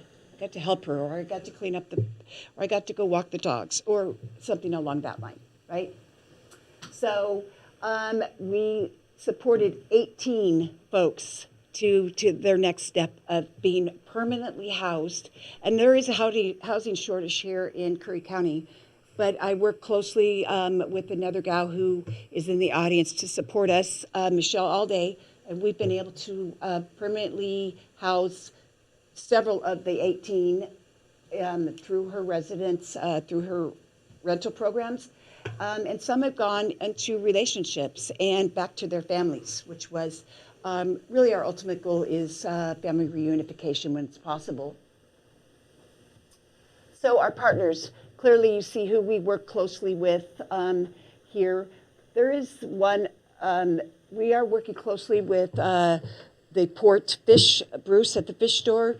He is working closely side by side with us, and I'm going to talk to you more about him. And another, we have Mr. Littlejohn's here. He is a big supporter of ours, and One Bag at a Time, and we'll talk about that soon too. And this was volunteering at the local events. This was just last month at the family event at the fairgrounds. Big success. County-owned, community-led is what Josephine County does. Here is a picture, and you have 3 of these gentlemen in the audience tonight supporting us. This is Christmas. We had 17 people at that time, that past participants, graduates, and residents for our Christmas party. Several of these men have not had, or women have not had, a Christmas in many, many years. They were giving gifts. We collected cans throughout the year, and we were able to purchase everybody a Christmas gift in both Josephine and Curry County with our can collection money. So we really loved that. There was a lot of smiles. They got gifts that they weren't expecting. We had a big feast at Thanksgiving as well. Whoops. Okay. So here's a letter from Leslie Donahue. So she has been with us since the start. And she just wanted you to understand that we are under contract with Josephine County Community Corrections. And all of our reach-ins are done the same as they are done here in Curry County. We mimic their program. And please feel free, if you have any questions, you want to see exactly what Welcome Home Morgan does over there, you're welcome to call her. She welcomes the call. Whoops. And a smarter, sustainable path for Curry County. So we came to Curry County. So remember, I came to parole and probation in the summer of 2024, and it went, oh, here's this grant. And they said, Mary, you need to apply for this grant. And I said, oh, Miss Nevins, you know me. You're not going to want to give me a grant. She said, you know what, Miss Pierce? When you wrote me a letter, she used to work at the Department of Justice. When you wrote me a letter, I'm sorry that I couldn't help you at that time, but you've done everything you said you would do in that letter. So yes, I am going to push for this grant. Hence, here comes the CBI grant for Curry County. And I said, okay, Denny, here we go. Let's do it. You got your roller skates? Let's go. He said, oh, no, here she comes again. And off and running. And again, I approached Miss Alday with All Access Management, and I said, listen, I have a program, I have some money, and I need some housing for these guys. And this is what we're going to support you with, and this is how it's going to look. This is how it looks in Josephine County, and this is how it will look in Curry County. And I think that she, through her letter, and if she chooses to speak, she will tell you the same thing. We have and do continue to do what we say we're going to do. I hold my guys very accountable because that's what it looks like in recovery and early freedom. I'm asking Curry County if they will invest in our program. Our funding is ending in December. The legislator did not refund the CVI, which is the Community Violence Intervention Act. They did not refund it. So in my packet, you'll see the budget. We were hoping that we could get them to agree to help us with the first or with next year's lease on the homes. They said that that's not possible because it wasn't refunded. We might be able to, if we can get, a partnership going, we might be able to let them get them to let us use some more of the funds that are left over, because we do have money left over for this grant, towards the lease of the 2 homes. Because we have 2 homes. We originally started right here close to the courthouse, and now we have another home on 8th Street. What was the dollar amount again that you were asking? I can't seem to locate it on the packet. The budget to run it as we've done it will be $104,000. Now, we're going to go in, and I'm going to tell you, I think I wrote a letter to you to let you know that we have already, just 2 weeks ago, we were granted a $10,000 grant for the use in 2026 for Curry County, which is super cool. We just got word this morning before I left Grants Pass that we were granted another grant for $7,500 for Curry County, which is pretty exciting. So that's $17,500 so far that I've come up with. And we have 2 more grants out and 4 more grants that we will be applying for directly to Curry County, only for Curry County.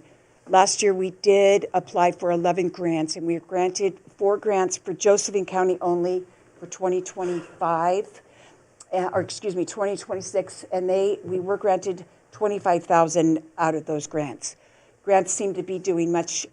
We seem to have picked up some speed and shown our grant, the people that are writing the grants or approving the grants, that we are being successful with our numbers here in Curry County, that they said, here's some money, and we're going to do that. Mary, is the 104 that you're asking, or budgeting, is that Curry County operations only? Yes, it is. Okay, thanks. Yes. And you'll see in my letter that I volunteered a lot of hours, and I'm happy to continue to do that because of the work that and the outcomes that we have here in Curry County. They're tremendous. So this is a chance to turn a time-limited grant into lasting infrastructure that supports safer neighborhoods, stronger reentry outcomes, and a more resistant local system. And that's our goal. That's what we do in Josephine County, and that's what we do here in Curry County so far. So this is me. Here I am. And that's Pam. And here is my certificate, as you can see. So you got a letter from, in the packet, you got a letter from Mr. Littlejohn's here. Let me back up. Let me introduce a few people. First, I'd like to introduce Joseph, if I could.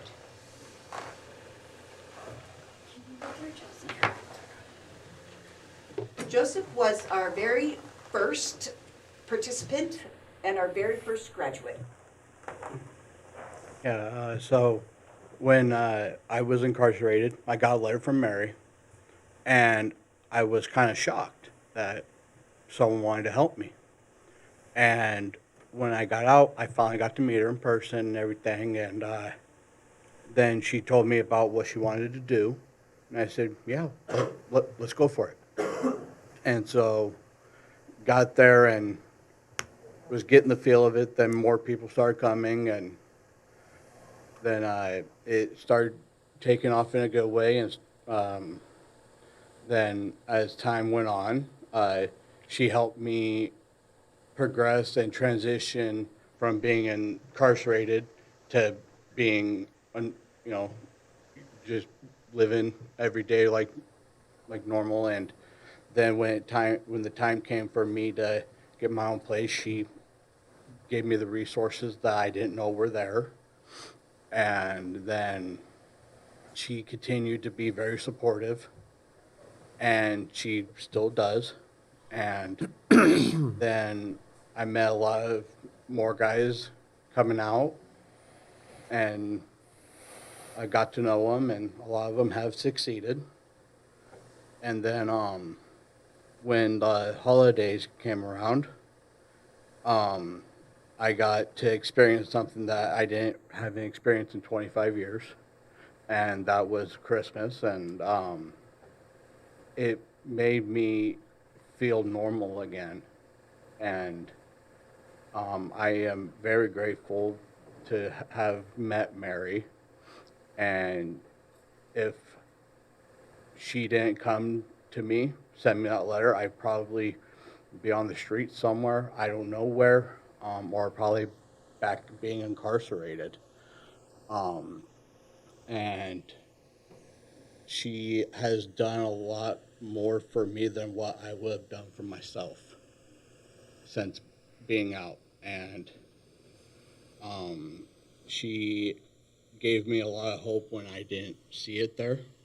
So I am just grateful to be a success story for the program, and hopefully it can continue, and people can continue to be shown that there's people that care, and there's people out there for everyone, and help them transition from being incarcerated to living a normal life every day, and show them that people care about them when they don't think that no one does. And I am glad to be here tonight to speak on her behalf, and hopefully everything goes well. And yeah. Thank you very much.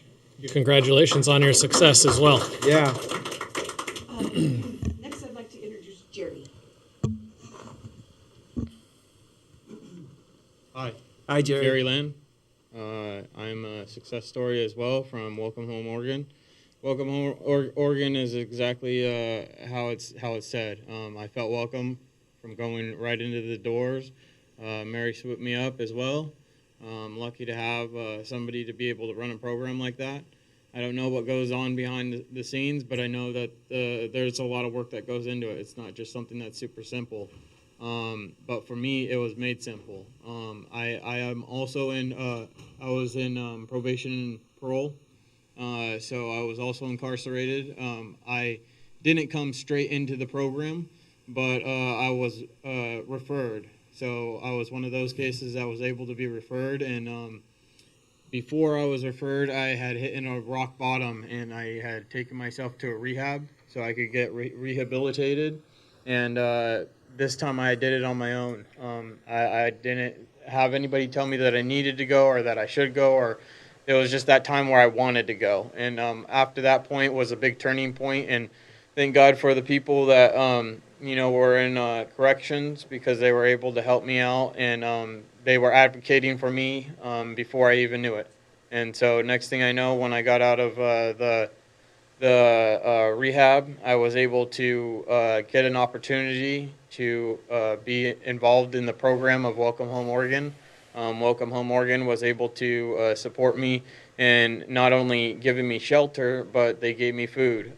They also were able to find transportation for me to go to certain places to find a job. And once I got a job, things started to pick up, but it wasn't just stopping there. So before then, I was able to actually do community service like what was talked about. I enjoyed it. It was an experience for sure. In order for me to fully experience it, I was able to feel comfort, and then I was able to give comfort.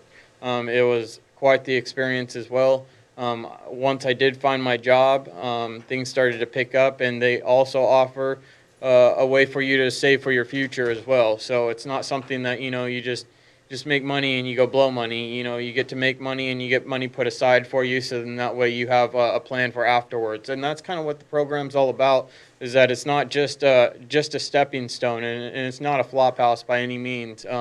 Like what was said before was the no drug tolerance. I came in there looking at it like a second chance of life, and that's exactly how I treated it. It wasn't something that was just, it wasn't something that I just looked at for getting a chance after chance after chance. So for me, I look forward to the UAs. I was able to be, what was the word?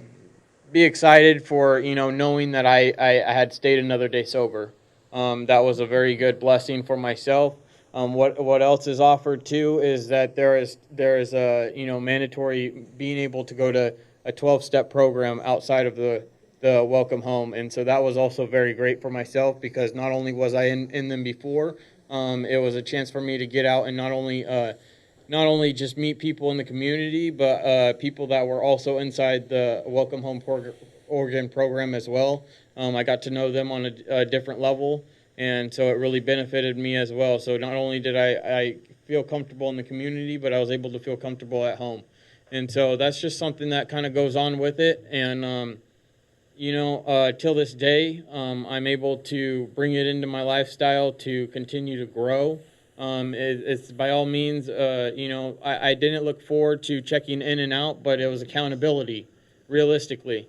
Those are things that I do now in my life day to day. Is I'm being held accountable for my actions, and so that being said, there's consequences between what I do right and what I do wrong. I just try to look forward to doing the next right thing, and Welcome Home Oregon really gave me an opportunity. That's all I got. Thanks, Mayor. Hey, Jerry. Thank you, Jeremy. Before you leave, go ahead. No, go please. First of all, I want to congratulate you for seizing the opportunity Yeah, likewise. that was presented to you. It's really magnificent, and it speaks mightily to many of us who have addiction and alcohol histories.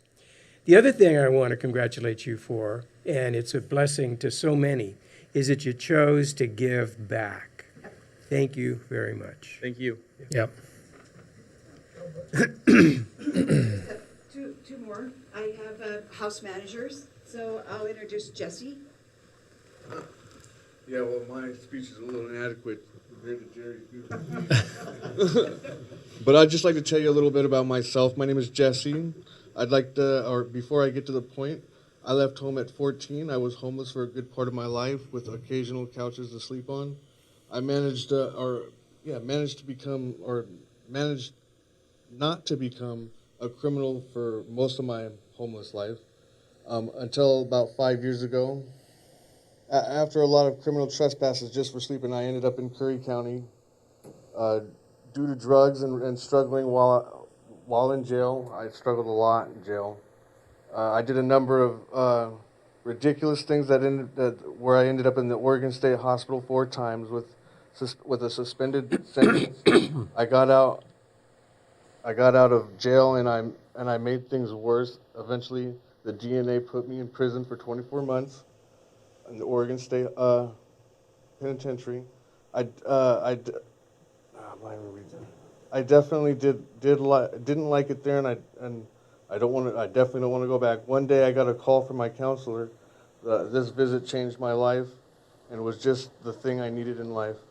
When I got to her office, she called Welcome Home Oregon, and I talked to Mary and Laura for the first time. What they said to me was understanding. I would move into one of their homes, sober living, and little did I know it would change my life. That my life was about to change forever. Welcome Home Oregon gave me something no one else had ever given me, support and a lot of other things. One day I became a house manager for Welcome Home Oregon, and I managed 1 and sometimes 2 houses. I got my certificate in trauma-aware peer support at ADAPT and other places like Bay Area First Step are looking to hire me. For the first time in my life, I'm going to have my driver's license. My mother and father are proud of me. My family is proud of me. This program works, and the county should embrace Welcome Home Oregon as a success. Our success rate is high in both Curry County and Grants Pass. Without these supports in place, individuals would end up on the streets doing drugs and getting into trouble. This program is an asset to all counties in the state of Oregon. It gave me the fighting chance to turn my life around. I'm sure it can do the same for others. By the way, I also graduated the program. This is a little bit old. Lots of great things are happening in my life. Driver's license and such. Anyways, that's all I got. I'm really shy. Thank you. Bravo! Thank you for sharing. Thank you. Very much. On leaps and bounds. He got lost coming back from on the bus, which happens often, and we're working closely with Parole and Probation to streamline that. And look at him now. Yeah, but he got a safe drive home. Yeah. And Yeah. Then you're going to meet my other house manager, and he has come up against some pretty serious health issues. And so Jesse has been helping to fill the gap while Mike has been in treatment in Grants Pass. Let him tell you his story. So, my name is Michael Simonetti. I was Hi, Michael. incarcerated for 20 years. Upon about a month before my release, I thought I was going to be parole and homeless. And then Welcome Home Oregon and Thomas Edwards reached out to me at OSP and offered me a place to be. So they did. They saved my life, gave me a stable place to be. Since then, Welcome Oregon has paid for me to go through to be certified as a certified mental health peer support specialist. So I have that certification behind me. I've gone through other classes that they've offered. They pay for, but I take and I get certificates for. So I entered the program roughly the end of February of 2025. I'm still in that program. I was the second recipient to receive their benefits. Joe's the first one, I was the second one. Been in the program ever since. And Mary and them thought I was adequate enough to reach out to me to become a house manager. And so that's what I do at this time forward. Upon working, I'm the maintenance guy at Jots. I'm the maintenance guy for Brookings Inn in Brookings, Oregon. House manager.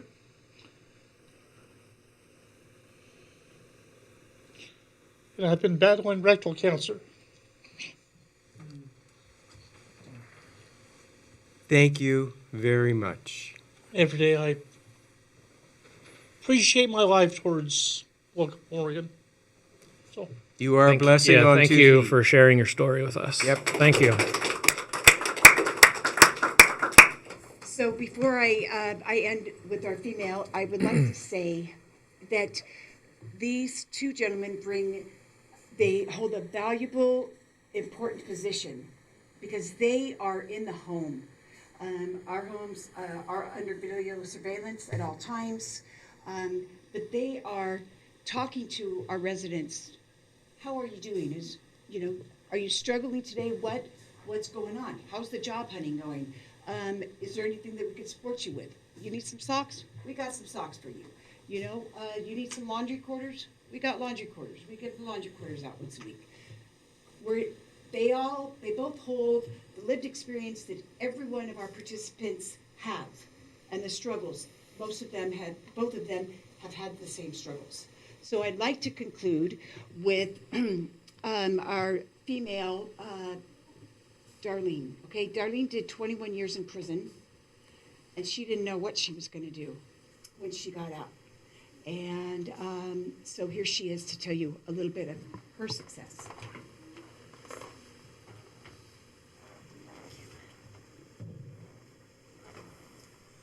Hi. As Mary said, I did almost 21 years in prison. I met her in there. This strange lady comes up and wants me to teach her cribbage. How she even knew I played, I didn't know. But we became good friends, and she swore to me when she left that she would still be there for me, and she was, the rest of the way through my sentence. I could call her, I could text her. And then I get this letter from this organization a few months before my release, and I was like, I don't need you, I got Mary. Because she said she had me. I didn't know that organization was Mary. But I was stressing. I was releasing with no place to go. And basically, just the clothes on my back. And Mary picked me up. One of her partner organizations had gift cards for me that I could use to buy clothing and stuff for my apartment. She had an apartment that I just walked into, and it was home. It was all mine. And just knowing that gave me so much security and so much peace of mind. And her and Laura have still been there for, they're my emotional support. If I feel like I'm coming unwound, I can contact either one of them. Welcome Home Oregon made it possible for me to get my emotional support animal. And my cat's the most important person in my life. She's kept me from falling apart a lot. I have so much to be thankful for, and most of it's because of Welcome Home Oregon. And they need to stay. Thank you very much, Darlene. Yes, thank you. Okay, so now let me follow up with that. So, over the past year, our Curry County program has supported individuals with some of the highest needs of our community. We have had 3 participants complete full outpatient treatment, as well as 3 participants complete inpatient treatment, 3 through ADAPT. We continue to serve individuals releasing differently than Josephine from jail and from the Oregon State Hospital. A population that often falls through the cracks without close peer support and people who understand and meet you where you are. Because our program is smaller than Josephine County's, we are able to provide more intensive hands-on treatment. And you see all the black shirts, everybody in a black shirt works for Welcome Home Oregon in some capacity. We have hands-on support to individuals at the highest risk of reoffending, without stabilization, right? We're keeping our community safe. We work closely with local mental health providers, MAT providers, which is a medically assisted treatment, providers and community partners to ensure that no one is left behind. And that's where our mission statement, again, holds true. It's bringing hope to individuals, creating healthy communities. Not everyone is ready the first time. So when we go back and you see that we've had 43 participants, not all are ready. We have had, a handful reoffend or just not be ready yet. And Denny will get them. Denny will get them when it's time, or Donna, they'll catch them. And then they'll come back and they'll say, okay, Mary, can I come back again? And I'll say, are you ready this time? Sure, let's try it again. Because I believe that everybody is worthy of feeling that they are valued. And so not everybody's ready the first time, and I acknowledge that. We as an organization acknowledge that. But our goal is to be here when they are, and many are. Currently, right now, we have 11 individuals in our 2 houses. 8, but today, before I wrote this, now we have 9 that are employed locally. Multiple participants have transitioned into permanent housing, and we have strong partnerships with employers and community members supporting second chances.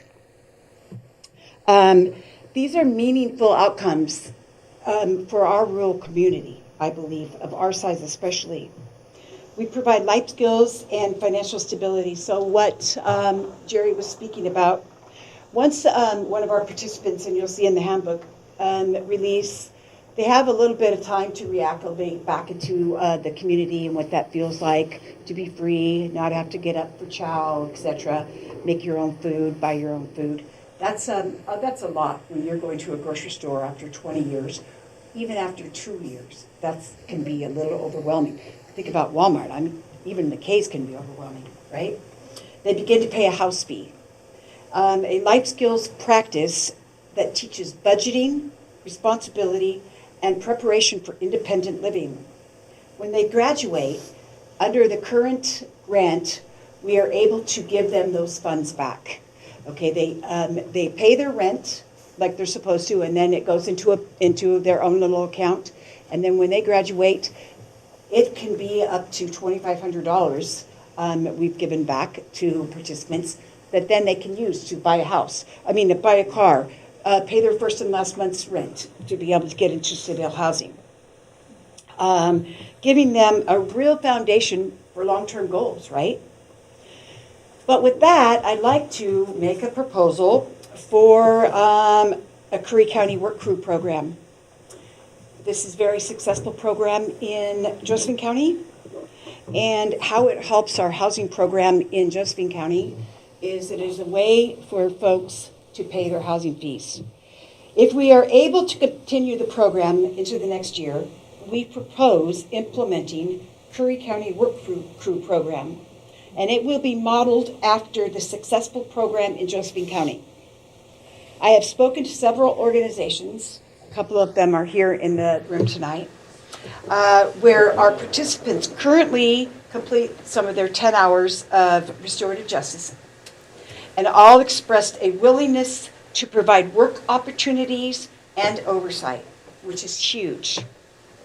The benefits of that program would be, so if somebody is employed here in Curry County, they would pay a housing fee of $250. When all beds are full, that would be an income of $2,500 that we, in the next year, would turn around and then put back into the housing fund, right? It allows Welcome Home Oregon to reinvest house fees directly into sustain the program. It provides participants who cannot meet their house fees the ability to work it off, which is what happens in Josephine County. Say you're waiting for Social Security. You haven't gotten up your butt yet quite and gotten a job yet, or you just aren't getting picked up for a job. You have the ability, like in Josephine County, to work off. That is actually 16 hours of work crew pays your month's house fees, okay? The work crew program would offer parole and probation, an alternative sanction option, reducing jail days and lowering county costs in that program. And I have kind of set it out, I kind of posed it to Lieutenant Denny, and I think we could make it work. It'll strengthen the community partnerships and increase visible community benefit. This is a fiscally responsible, community-centered approach that supports rehabilitation, reduces recidivism, and keeps people working, learning, and contributing. Bruce, I just want to point out, like Bruce at the fish store, he allows the folks to come in and volunteer. He sees their work ethic. One of our residents is now hired. We've had two. One moved on to another job, and now AJ is just recently hired because he was volunteering at the fish store. But I could say even before that, AJ volunteered at the animal shelter walking dogs. They hired him down there as well. So he works at both places now. And he is just about ready to move into his own sustainable permanent housing. Let's see. Strength of the retirement. With continued funding, we can maintain the momentum we've built and expand our impact through the Work Crew program. And I would love to really implement that. It really gives our guys a sense of it feels good. Probably seen them on the Facebook page without one bag at a time. They actually work when they're out there doing the job. I just want to say thank you for your time and your consideration. And it's been a pleasure to highlight Welcome Home Oregon's successes in Curry County so far. And we look forward to a partnership with you for the upcoming year. And we remain committed to bringing hope to individuals and creating healthy communities. And with your support, we can continue to do exactly that. Thank you very much. Thank you. Thank you.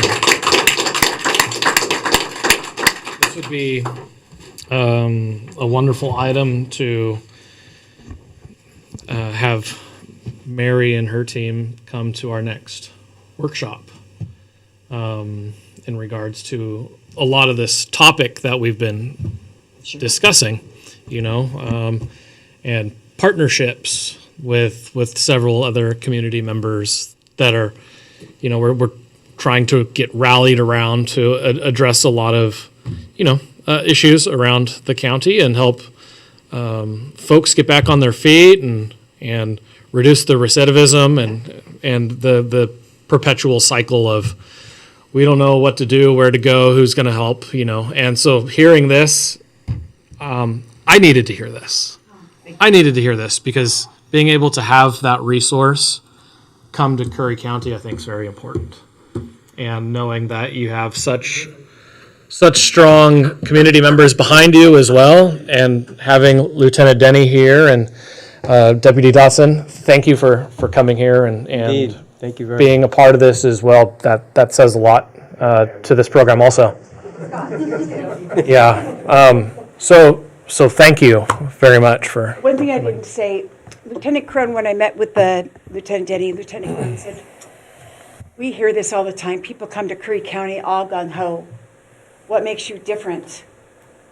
And I said, well, my mom lives here in Gold Beach, and I have been blessed enough to be able to spend the remaining years of her life with her. And now I have a home here. I lost her in December, and I'm not going anywhere. Yeah. I want to say thank you to Michelle as well for being able to help provide a lot of the housing opportunities for your program as well, and that's huge. So, awesome. Thank you. Thanks a Thank lot. you. Yeah. Thank you. Again for your time. I guess we. Yeah, you're welcome to stay, or you've been here for waiting it out with us. Glad you're here. Thank you. Bye, Laura. Thank you. Yeah, thank you guys. Yeah, I'm on my way there right now. Why don't we take Lynn? Let's take a 5-minute pause. That'd be great. I want to go catch a couple. Okay, we're gonna take a 5-minute recess.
Okay, we are back from our little 5-minute recess. So we'll move on now to public comments.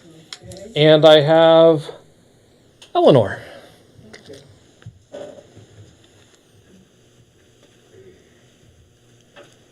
Hey guys, so my name is Eleanor Foskett and I live in Pistol River. And I wanted to come here and talk to you tonight about some property development that has recently come to our attention in Pistol River. So there was a property purchased in Pistol River probably the 1st of January or so. It is at 24298 Carpenterville Road. And that property is being set up for development as an RV park and campground. The property is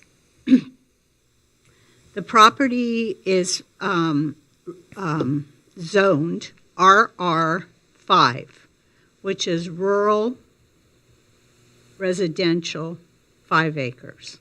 Okay, and for every piece of property, you have a zone and you have specific uses for that zoned property. I have also talked with ORCA, which is the Oregon Coastal Alliance Group, regarding this, what's going on right now with this property. And I've met with Jay Trost. Why with Jay Trost? Because he is in partnership on this particular piece of property. Okay?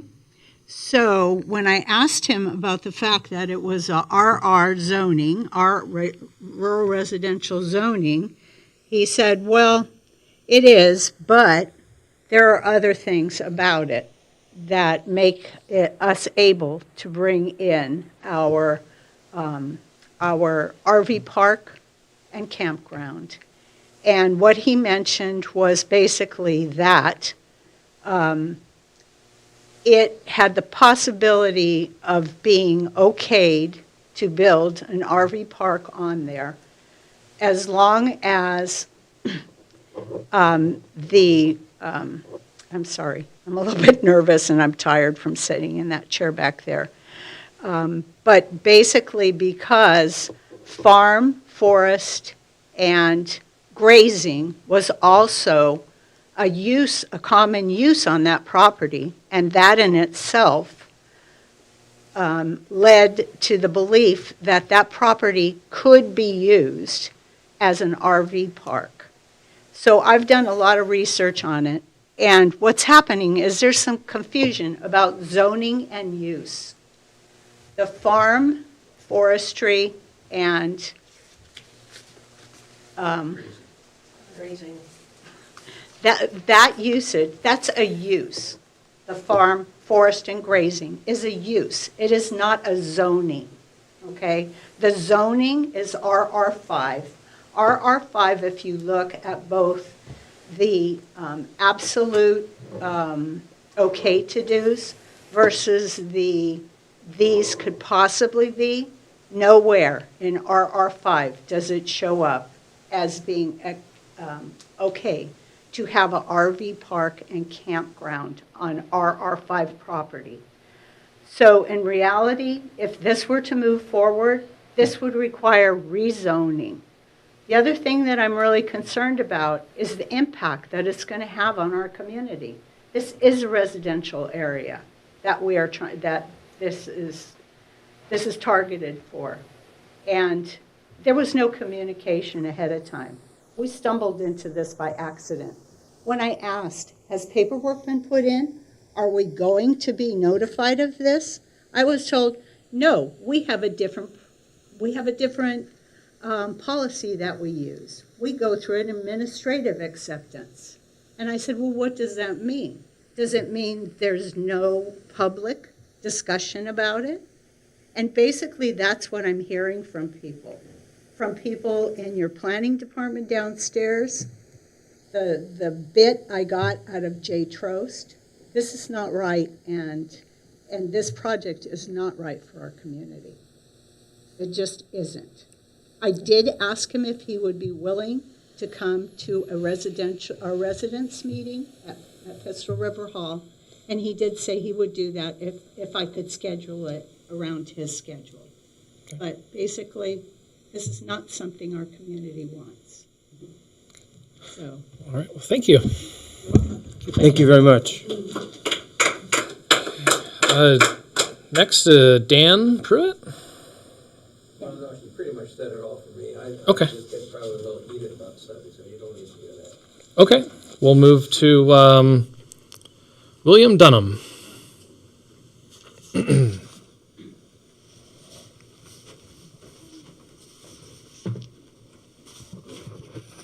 Prepared scratchings.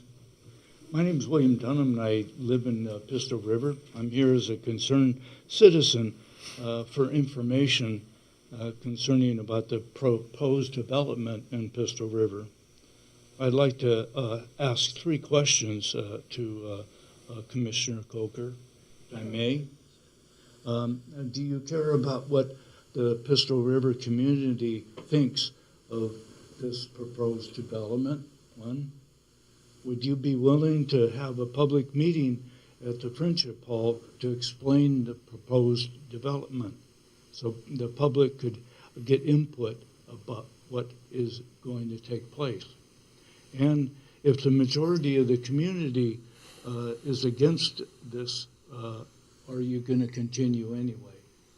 Thanks for your time. Thank you very much. Thank you. And that's all the public comments I have. Oh, I'm sorry, one more. Natasha was stuck behind another one. Natasha. I thought you were leaving me out on purpose. I actually thought you were saving me for last, just because you are a little mean. Just kidding. Okay, I'm just here to help spread the word on the annual Prowl and Growl Golf Tournament that the Brookings Police Department holds every year. It is coming up on Saturday, June 27th. The golf tournament raises money for their K-9 program, which is solely funded by community members. So it's a really great program. It's used across all of the agencies in the county.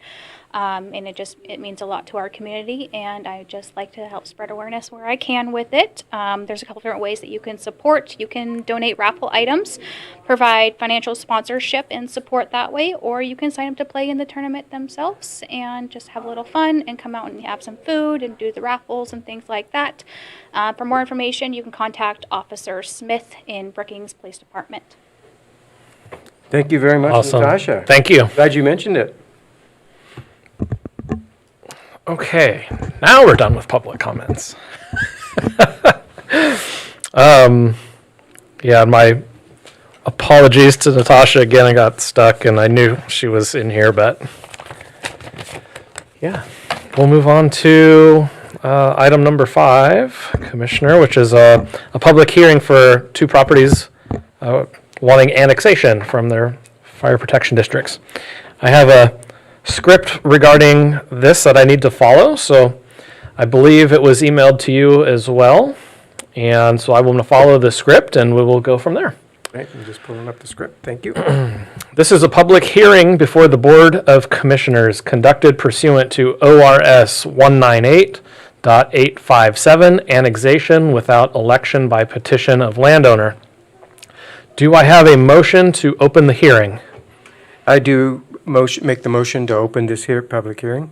Okay, the hearing is now open at 8:19 p.m. And we have 2 annexations into fire protection districts. There is 26-01 into the Ophir Fire Protection District and 2602 Gold Beach Wedderburn Rural Fire Protection District. Do any owners here wish to speak? And we do not have any owners here present. And do we have any other public comments? Which there are none, and there's nobody remaining. So I will then entertain a motion to approve or deny. I make a motion to approve the annexation of BOC annexation number 26-01. Okay, and I will second that motion. And all those in favor? Aye. Aye. So motion carries 2-0. And go for the next one. I make a motion to approve for annexation, BOC annexation number 2602. And I second. And all of those in favor? Aye. Aye. And that motion carries 2-0 as well. With that being said, the hearing is now closed at 8:21 p.m. And we'll move on to the consent agenda, which I've read and reviewed everything. I don't have any questions regarding it, but do you? No, like you, I appreciate it. Yep. Then I will entertain a motion. I move that we approve the consent agenda. Okay, and I will second. And all those in favor? Aye. Aye as well, and motion carries 2-0. And just one item on there, our aquatic safety got another grant from Bandon Dunes Charitable Foundation, so I just wanted to say congratulations to Luke and his team for acquiring some more funding for that. And the more we can continue to help that program as well, it's great. So Absolutely, and congratulations to Luke and the team. absolutely. Okay, let's move on to item 7, which would be declaring a drought within Curry County. And I want to be able to find this here real quick and read this as part of our packet. So bear with me a second.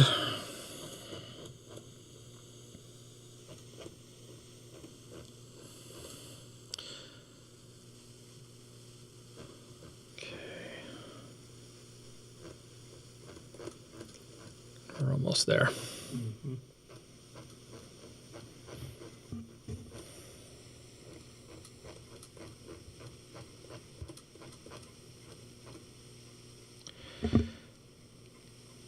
Okay, so the entirety of Curry County is considered to be in a moderate drought currently, with conditions not expected to improve.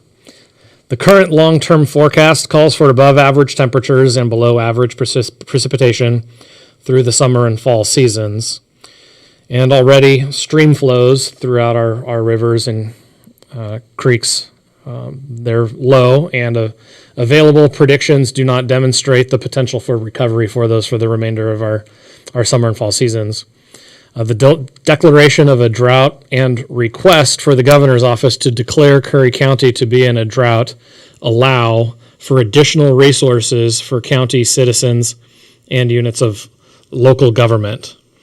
And I know this is something that our emergency manager, GT's been involved in, and along with our director of county operations and legal counsel.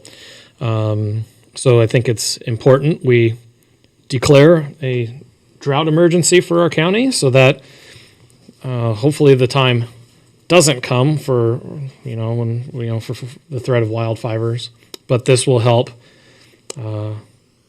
expedite our process if and when that time comes for emergency, and being able to get our emergency resources here in a timely manner, and as well as help with the funding for that. Absolutely.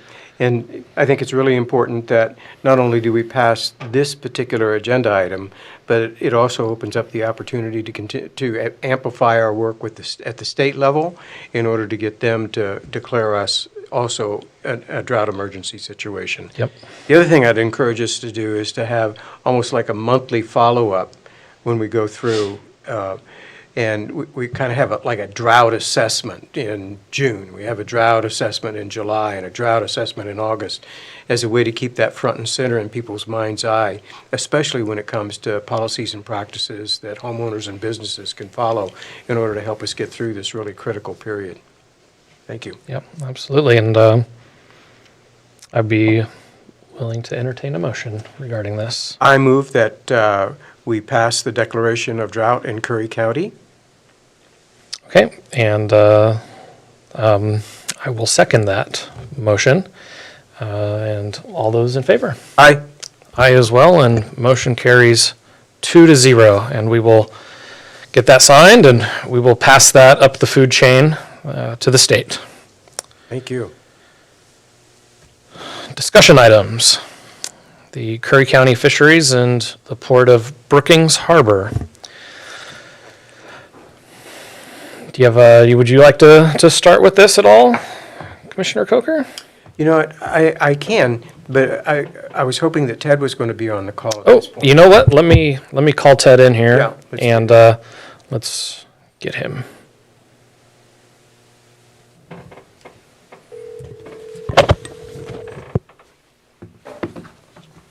Hello? Yeah, hi Ted, how are you? Good, how you doing? Good. Hey, we're under discussion items right now, and discussing the Curry County fisheries and also the Port of Brookings Harbor and some of the strains that they're coming under. And Commissioner Coker asked me to bring you into this conversation. So I'll turn it over to Commissioner Coker. Hi, Ted. Thanks for joining. I believe that each of the BOC members has some background familiarity with what's unfolding with our ports and and the implications on our fisheries. And I'm hoping that we'll be able, as a result of tonight's conversation, set aside some time when we can nosedive into this with the appropriate stakeholders and people who are motivated to roll up their sleeves and help us address the problem, both within the industry but also the legislature. With that in mind, when you and I last broached this topic, you were moving forward in discussions with both industry players and legislative representatives. And if you could kind of fill us in relative to where you are at that point, then let's see where the conversation goes. Okay? Okay, I haven't talked to anybody in the industry directly about this yet, except for some fishermen. But I have talked to Representative Boyce, who told me that he was going to set up a meeting between me and the person at the legislative level that's spearheading this issue with what we have here is essentially water quality violations as a result of fish processing in Charleston and in Brookings, and I believe in Warrenton as well. Those are all Pacific Choice plants. Charleston and Warrenton are they've been sited there for many years and have been very productive for a long time. They've been able to work around water quality issues for many years, as I understand it. Brookings got private financing to build the current fish processing plant, which was ultimately sold to Pacific Choice. And when it was built, there was the water quality issue was discussed, and Oregon DEQ said they were, DEQ was happy with the situation and the way that it was going. They said that they were going to be subject to some EPA rules coming down the pike in a few years, and they weren't sure how that would impact anything. And then just a very few years later, these EPA rules, which are really pretty draconian, so draconian the way that I understand it, having been involved in this from the beginning, the new rules require that the water coming out of the plant after processing the seafood has to be cleaner than the water going in, which is actually water provided for drinking water for harbor, by harbor water. So it's fine for human consumption all through harbor, except somehow it has to be cleaner when it comes out. It's like requiring that the water leaving your house after it goes through the toilet be cleaner than when it comes into your house. It's really not practical, and that kind of rule is actually destructive to the ecosystem. It doesn't benefit anything. It actually hurts the ecosystem. There's a certain number of proteins in a productive basin like our boat basin enhances fish life. It doesn't hurt it.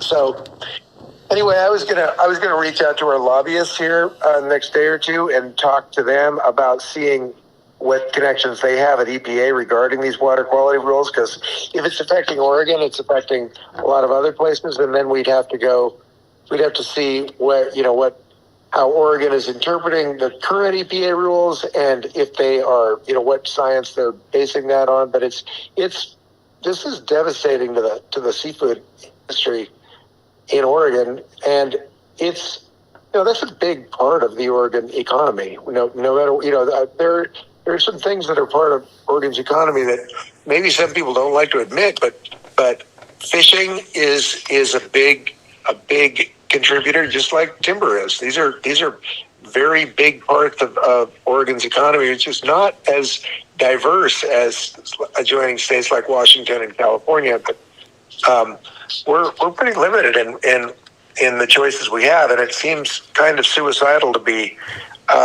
shutting down our natural resources-based industries for no good reason. Yep. So do we understand that the EPA rulemaking that is the backbone of the DEQ effort to make our processing water, when it comes back into the ecosystem, purer than when it went into the processing? Is that a statutory requirement that we must adopt EPA standards for that? Or was that a discretionary action on the part of our DEQ? Or did somehow the legislature weigh in and say we had to abide by the EPA? It's been some time since I was on that teleconference with DEQ. It was probably 2019, and the impression I got from that conversation was DEQ had no choice but to adhere to the EPA standards. But that was just DEQ talking. I think our best bet is to start at the EPA level and work down. Okay. Yeah. So based on where you see the situation now, what's in the best interest of the county for the BOC in terms of next steps to advance the cause of and protect our fisheries? I think our best bet is to talk to our lobbyists and get a sense of where EPA is, and then reach out to DEQ and also to the stakeholders, both the fishermen and the processors around the state, and see if we can get a coalition together or join their coalition. And the main thing is that we need to have markets for our fishermen so they can go out and fish and make a living and continue to contribute to our county.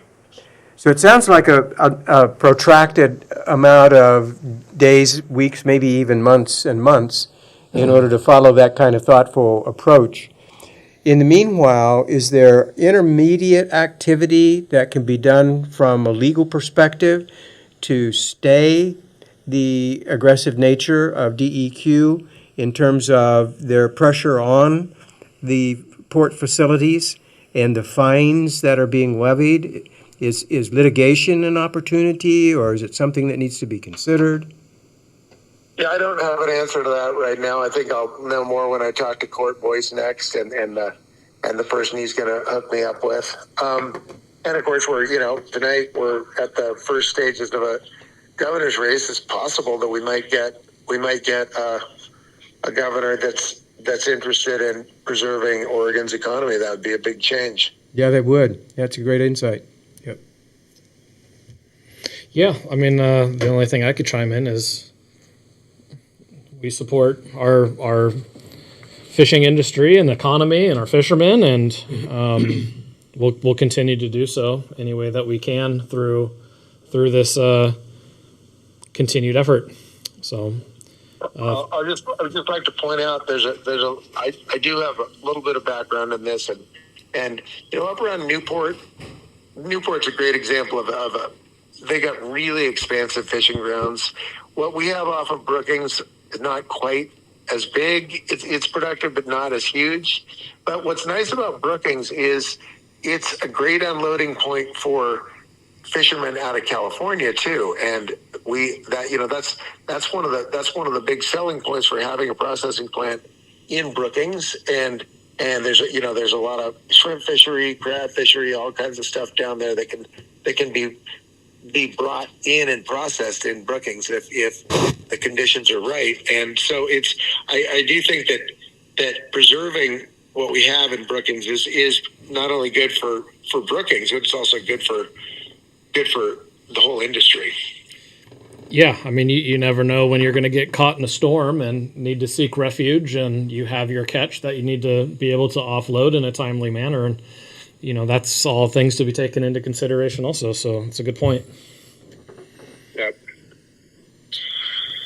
And if anything, the fish processing rules in California are even more draconian than the ones in Oregon. So that's Oregon. The strategy was that Oregon would be more of an opportunity for fishermen that were producing product down south. But looks like Oregon's been doing its best to catch up with California. Okay. Do you have any other? Nope, I'm good. Discuss? I'm good on my end as well. And I look forward to the follow-up conversations. Thank you, Ted. You bet. Yeah. Do you want to stay on for the rest of the discussion stuff, or do you want me just to give you a call back in a few? I'm not sure what else. Let me look at the agenda. We'll have a DCO updates added as an amendment item. Yeah. Okay. Well, you just call me back. Okay, we'll do. Okay. Thanks. Bye. Okay, let's move on to item B, which is the waste management at homeless encampments. Absolutely.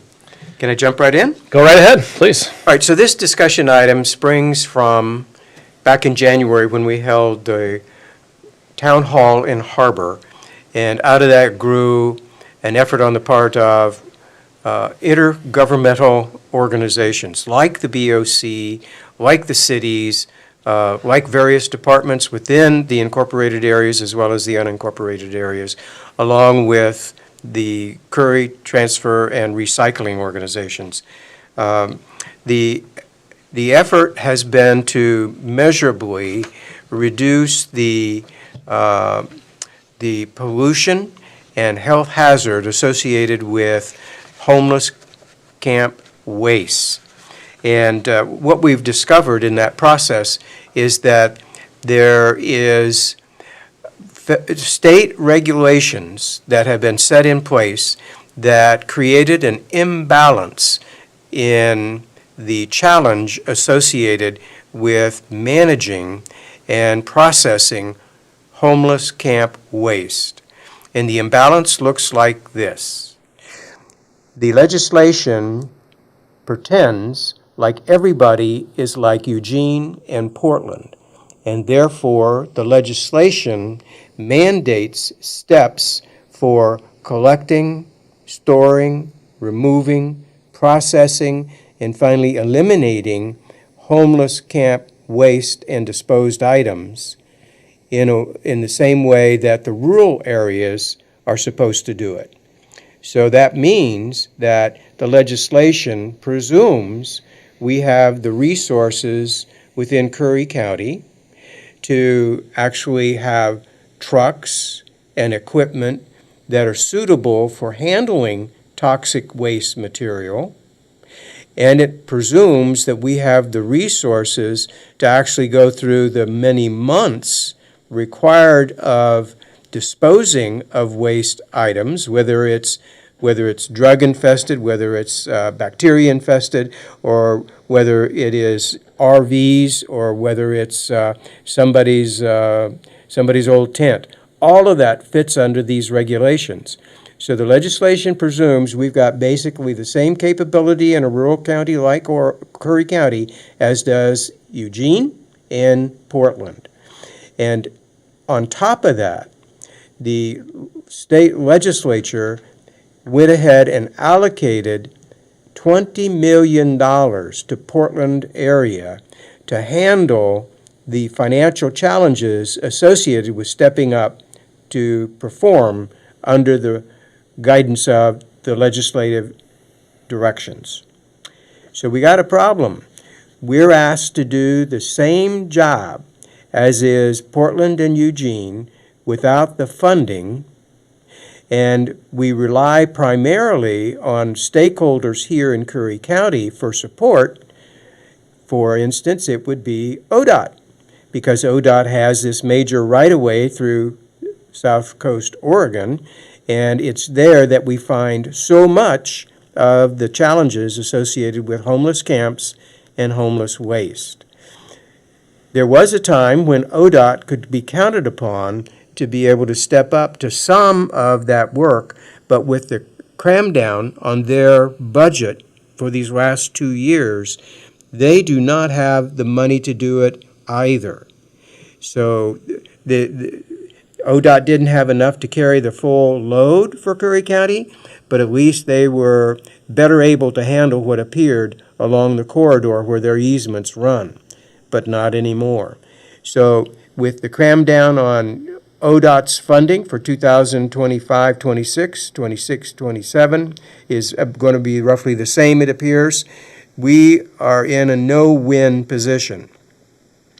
Practically what this means is that Curry Transfer and Recycling is left in a situation where they are by franchise our only disposal company in Curry County.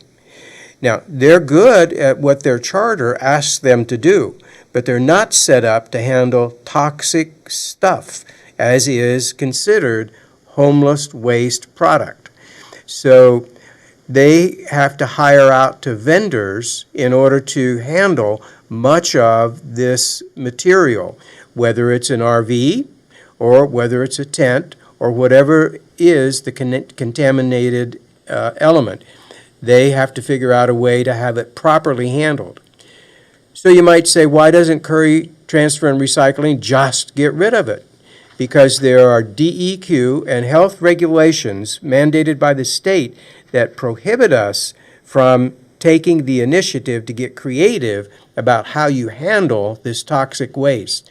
They prohibit and will fine CTR, Curry Transfer and Recycling.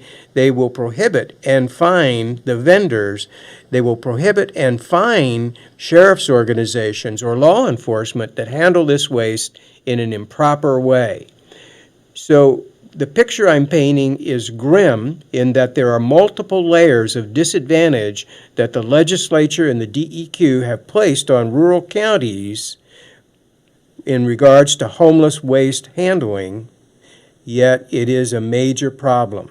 Simply because the DEQ and the legislature are being unfair to us doesn't mean that we don't have a problem with waste. We definitely do.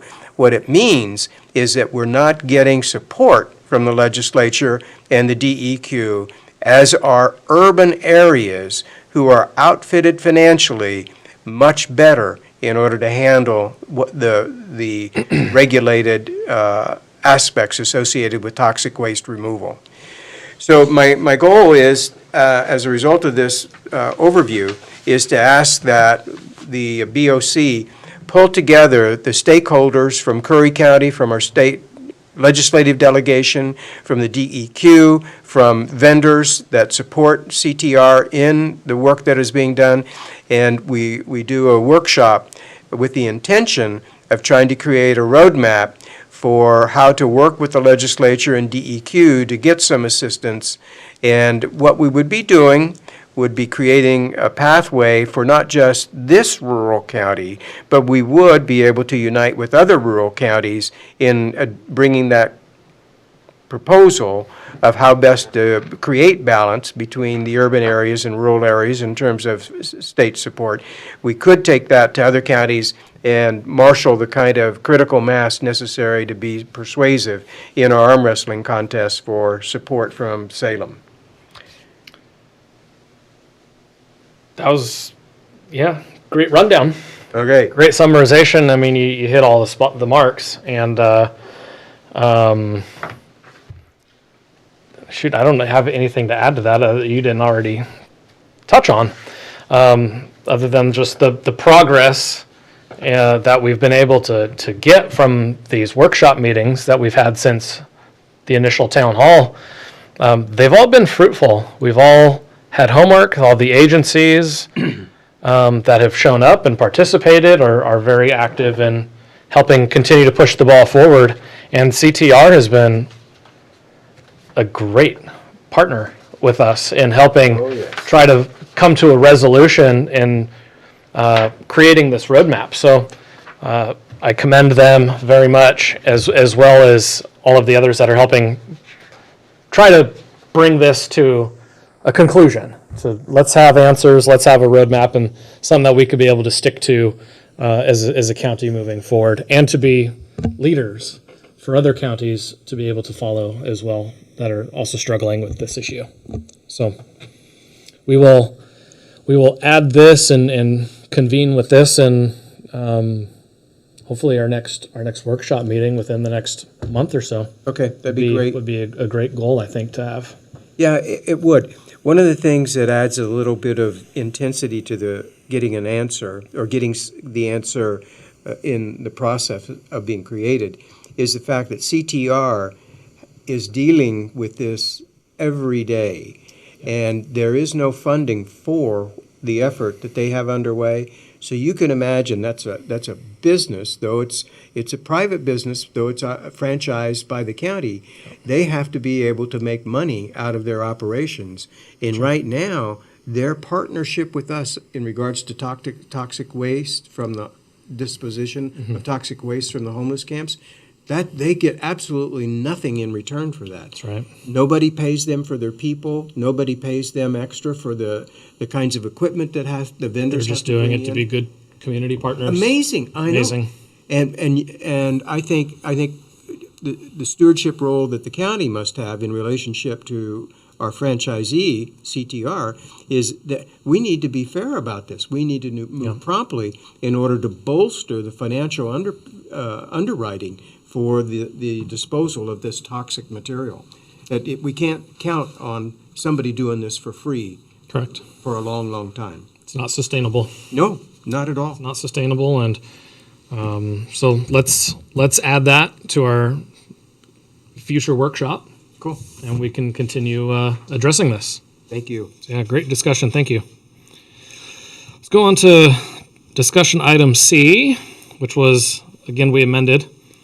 Earlier today, I got a couple of renditions of a Curry County flag from Miranda in our economic development program. And these were a couple of ones that she gave me to discuss with. We have a new logo. We approved last year a new logo that has our county in it. Fishing, hunting, the waterways, the bridges, the timber, the fishing, the everything. And she did a great job working on creating that. And now we'd like to hoist a flag in front of our courthouse.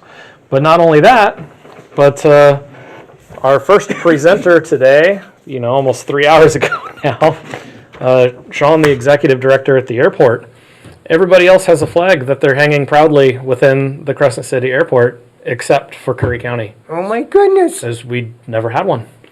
And so I would like to approve one of these flags to be able to give to Miranda tomorrow so that she can put a few into production so that we could start hoisting them proudly.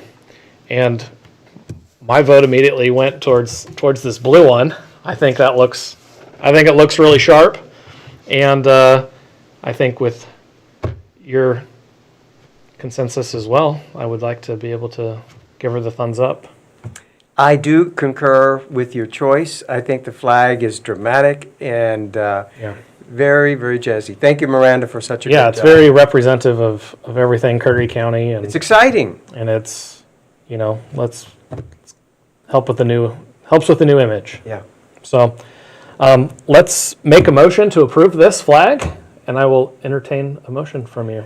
I move that we select the blue background flag as the new Curry County flag design, and ask that that be implemented as appropriate across the county and through our economic development organization. And I will second your motion, and all of those in favor. Aye. Aye as well, and the motion carries 2-0. I will give that to Miranda tomorrow with the stamp of approval so we can get that done. Okay, I'll call Ted back. We'll move to the Director of County Operations update here real quick and continue along.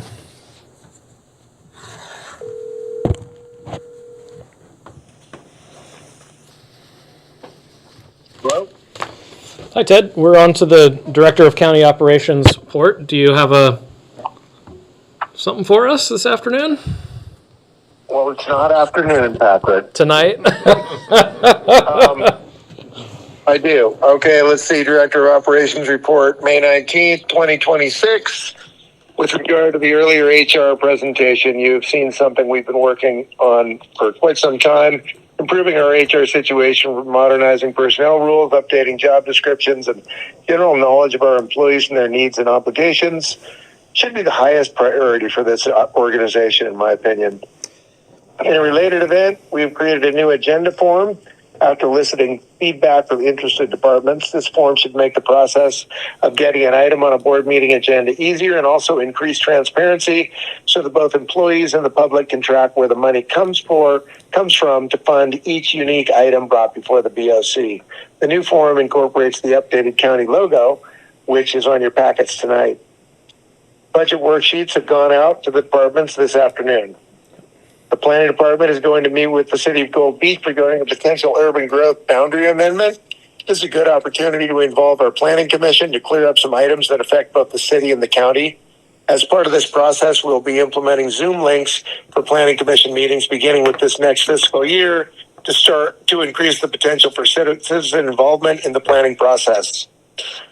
On an administrative note, it looks like we're all caught up with minutes getting posted on the website, and we're looking to get more information up and easily available to the public as the year progresses.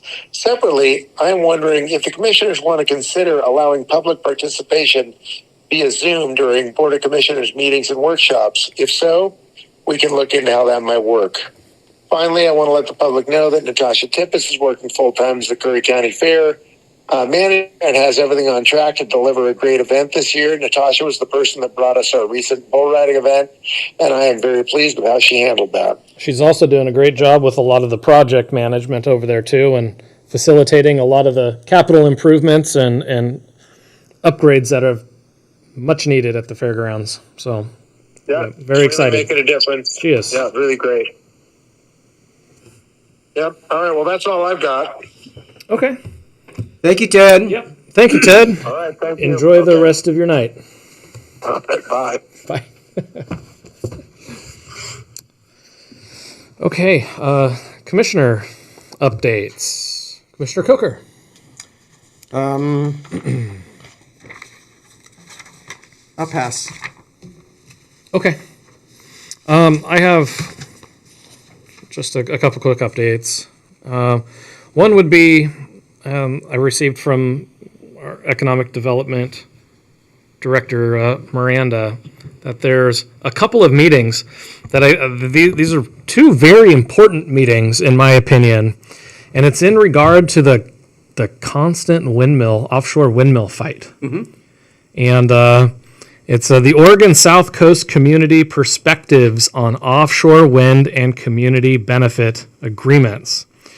So I'll just read this quick little summary here. It says, on behalf of the Pacific Marine Energy Center and our research team at Oregon State University, we invite you to attend a public presentation of findings from the project, which is community benefits and impacts from offshore wind development. This research includes interviews and surveys conducted on the Oregon South Coast. We look forward to sharing the findings with our residents. There's 2 opportunities to attend. The first one, it's actually up in Coos Bay. It's going to be Tuesday, May 26th at the Coquel Casino Resort. Starts at 5:30 p.m. and the doors will open at 5:15 p.m. The second meeting is in Brookings on Thursday, May 28th at the Southwestern Oregon Community College Curry campus on Lone Ranch Parkway. It'll start at 5:30 p.m. and the doors will open at 5:15 p.m. I know this has drug on for many, many years, and many of our citizens overwhelmingly are opposed to offshore windmills. However, the state wants to keep pushing forward and dredging forward. And I think that these are 2 more good opportunities for our citizens to go and voice their opinions and their concerns as well.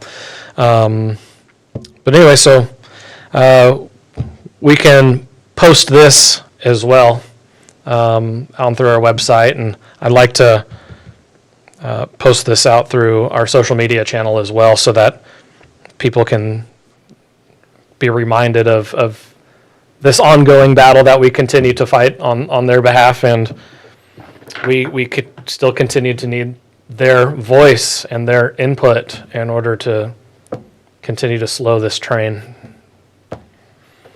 Thank you very much, Pat, for bringing that up.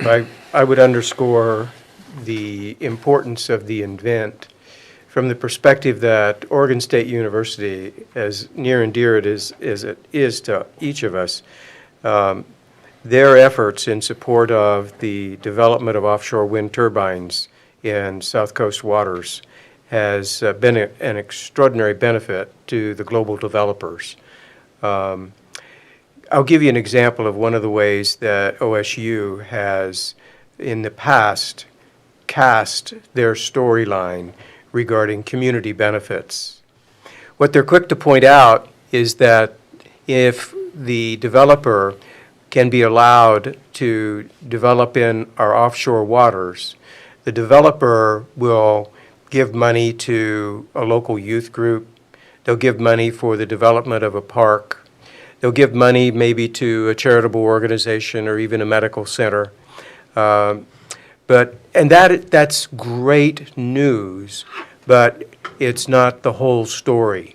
What happens is that when the developer gives, say, $1 million back to South Coast Oregon in order to get permission to develop offshore wind turbines in our waters, when they give us that $1 million, out of our pockets, they pull money back in order to cover that $1 million. And the way they do that is through fees and rates that are piled on top of the charges that they insist on receiving as a result of producing energy.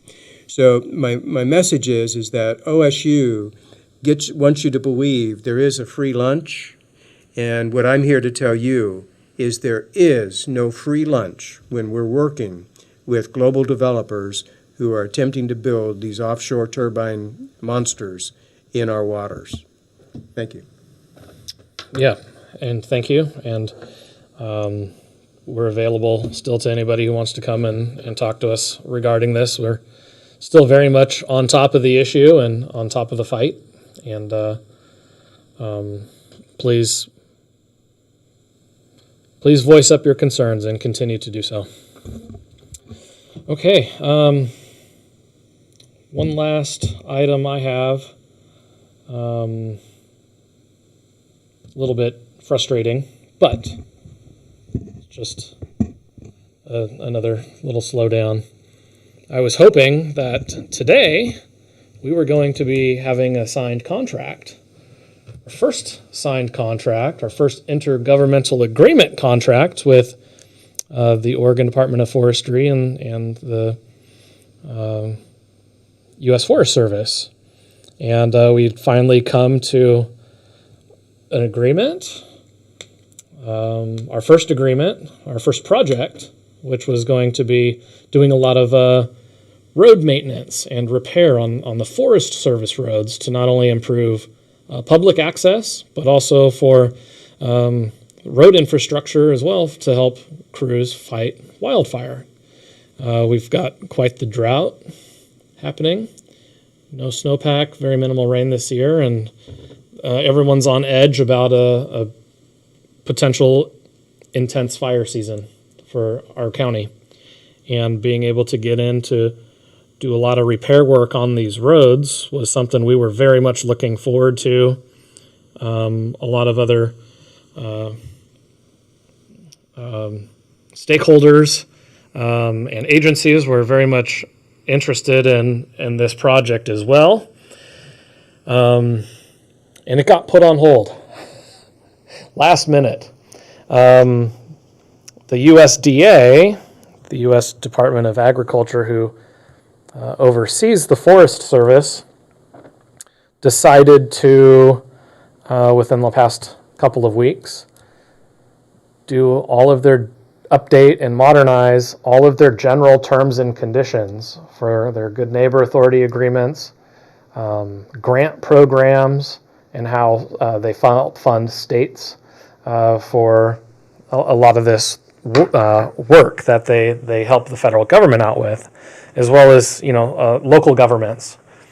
And we were going to be receiving funding of $250,000 to get started on this project, and they just decided now, right as we're about to enter fire season, to change their general terms and conditions. There's going to be some hearings at a federal level regarding this. The first hearing is set for June 1st, and I hope that this is a quick process so that any terms and conditions that get updated can get updated in a timely manner so we can get up there and start helping restore a lot of these roads to be able to help protect our beautiful resources. So I will continue to keep you updated as we continue to get information not only from the Forest Service and ODF, but from USDA as well. So a little bit frustrating because we've been working on this a long time and we were literally going to sign that contract tonight and approve it. And now it just got put on hold with just a few days ago. So frustrating, but it's not to say it's not going to happen. It's just going to take a little bit longer now.